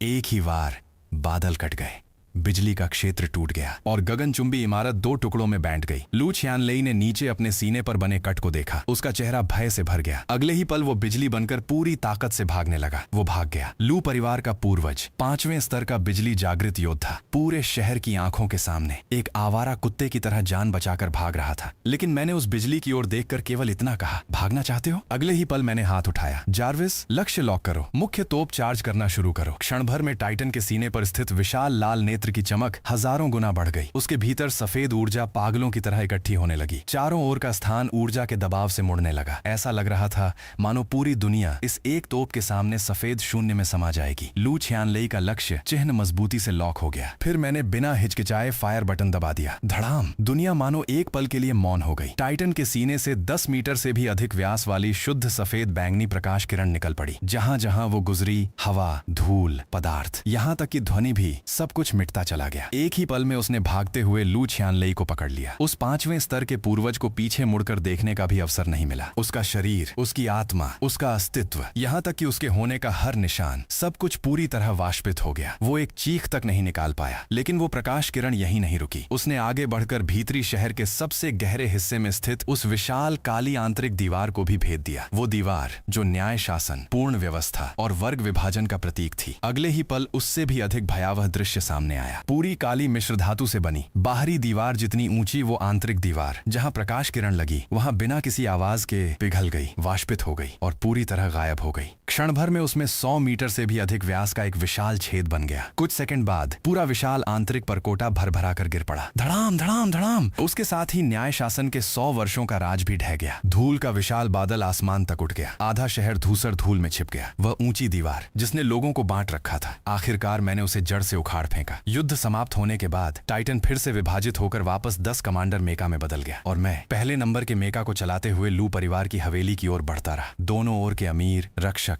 नौकर जो भाग सकते थे भाग चुके थे, जो नहीं भाग सके वे डर से कांप रहे थे। लूजे तो पहले ही हवेली के सबसे गहरे भूमिगत बंकर में छिप चुका था। वो कोने में सिकुड़ कर कांप रहा था। उसकी पैंट पूरी तरह भीग चुकी थी। उसका मानसिक संतुलन लगभग टूट चुका था। लेकिन इससे कुछ नहीं बदला। मेरे कमांडर मेका ने एक ही वार में भूमिगत बंकर की मोटी छत उखाड़ फेंकी। सूरज की रोशनी और मेरे विशाल लोहे के साए एक साथ नीचे गिरे। लूजे ने ऊपर देखा। जैसे ही उसकी नजर उस विशाल लाल एकल नेत्र पर पड़ी, वो लगभग उसी क्षण पागल हो गया। अगले ही पल विशाल मैकेनिकल हाथ नीचे उतरा और उसने उसे ऐसे उठा लिया मानो कोई चूजा पकड़ रहा हो। अपने कॉकपिट के भीतर मैं मुख्य स्क्रीन पर उस चेहरे को शांत भाव से देखता रहा जो अत्यधिक भय से पूरी तरह विकृत हो चुका था। मैं उस चेहरे को बहुत अच्छी तरह पहचानता था। उसी ने शेन याओ को मरने पर मजबूर किया था। उसी ने मुझे नरक में धकेला था। उसी ने मुझे इंसान से बदलकर आज का यह मशीनों का राजा बना दिया था। इसलिए मैंने एक शब्द भी नहीं कहा। बदले को किसी संवाद की जरूरत नहीं होती। मैंने केवल धीरे धीरे अपनी मुट्ठी कस दी। बाहर मेका का विशाल हाथ भी उसी के साथ बंद होने लगा। धातु के दबाव की भारी आवाज गूंजी। लूजे की आवाज उसी पल हमेशा के लिए बंद हो गई। गहरा लाल रक्त धातु की उंगलियों के बीच से टपकने लगा, मानो बहुत देर से बाकी बचा हुआ एक पुराना हिसाब आखिरकार चुक गया हो। मेरा वर्षों पुराना बदला आखिर पूरा हो गया। मैंने हाथ खोल दिया, उस निर्जीव शरीर को खंडहरों में गिरने दिया। फिर मैं धीरे धीरे मुड़ा। मेरे मेका की रक्तिम एकल आंख, मेरे मेका की लाल एकल आंख पूरे लू परिवार की हवेली पर घूम गई। लू परिवार का हर सदस्य, दीवार के भीतर रहने वाला हर प्रभावशाली व्यक्ति, सबके सब जमीन पर घुटनों के बल झुके हुए थे। किसी की भी हिम्मत नहीं थी कि सिर उठाकर मेरी ओर देख सके। पूरा वातावरण मौत जैसी खामोशी में डूबा हुआ था। मैंने फिर से एक सिगरेट जलाई, गहरा कश लिया, अपने हाथों से तबाह किए गए इस पूरे शहर को देखता रहा। लेकिन मेरे दिल में वैसी खालीपन की भावना बिल्कुल नहीं थी जैसी मैंने सोची थी। न ही बदला पूरा होने के बाद किसी अंत का एहसास था। इसके उलट मेरे दिमाग में केवल एक ही विचार बचा था, अभी भी काफी नहीं, फायर पावर कभी भी काफी नहीं होती। लेकिन ठीक उसी समय अचानक खंडहर बन चुकी हवेली के बीच लूजे की लाश के ऊपर बिना किसी चेतावनी के एक अजीब रक्त लाल प्रकाश स्तंभ उतर आया। उसने उसके पूरे शव को अपने भीतर समेट लिया। अगले ही पल जार्विस की चेतावनी पहले से कहीं अधिक तीखी होकर गूंज उठी। चेतावनी, चेतावनी! अज्ञात उच्च स्तरीय जैविक ऊर्जा का प्रवेश पाया गया। खतरे का स्तर अज्ञात। लक्ष्य की जीन संरचना में अज्ञात परिवर्तन हो रहा है। वो सुपर स्तरीय पुनर्गठन जारी है। मैंने तुरंत हाथ में पकड़ा सिगरेट का टुकड़ा नीचे फेंक दिया। सिर उठाकर उस रक्तिम प्रकाश की ओर देखा। उस लाल रोशनी के भीतर लूजे का निर्जीव शरीर प्रकृति के हर नियम को तोड़ते हुए फिर से जुड़ने लगा। उसका शरीर फिर से बनने लगा, मानो इस दुनिया से बाहर की कोई सत्ता उसके मृत शरीर पर अधिकार जमा रही हो। लेकिन मेरी आंखों में न हैरानी थी, न डर, बल्कि ठीक इसके उलट मेरी वे आंखें जो अभी तक लगभग मृत जैसी शांत थीं, अचानक एक बीमार, उन्मादी और उत्साह से भरी चमक से भर उठी। मेरे होठों पर धीरे धीरे मुस्कान उभर आई, मानो जिस शिकार का मैं सचमुच इंतजार कर रहा था वो आखिरकार सामने आ गया हो। मैंने उस रक्त लाल प्रकाश स्तंभ को घूरते हुए हल्की हंसी हंसी, फिर शांत स्वर में कहा, लगता है तुम्हें एक बार और मारना पड़ेगा।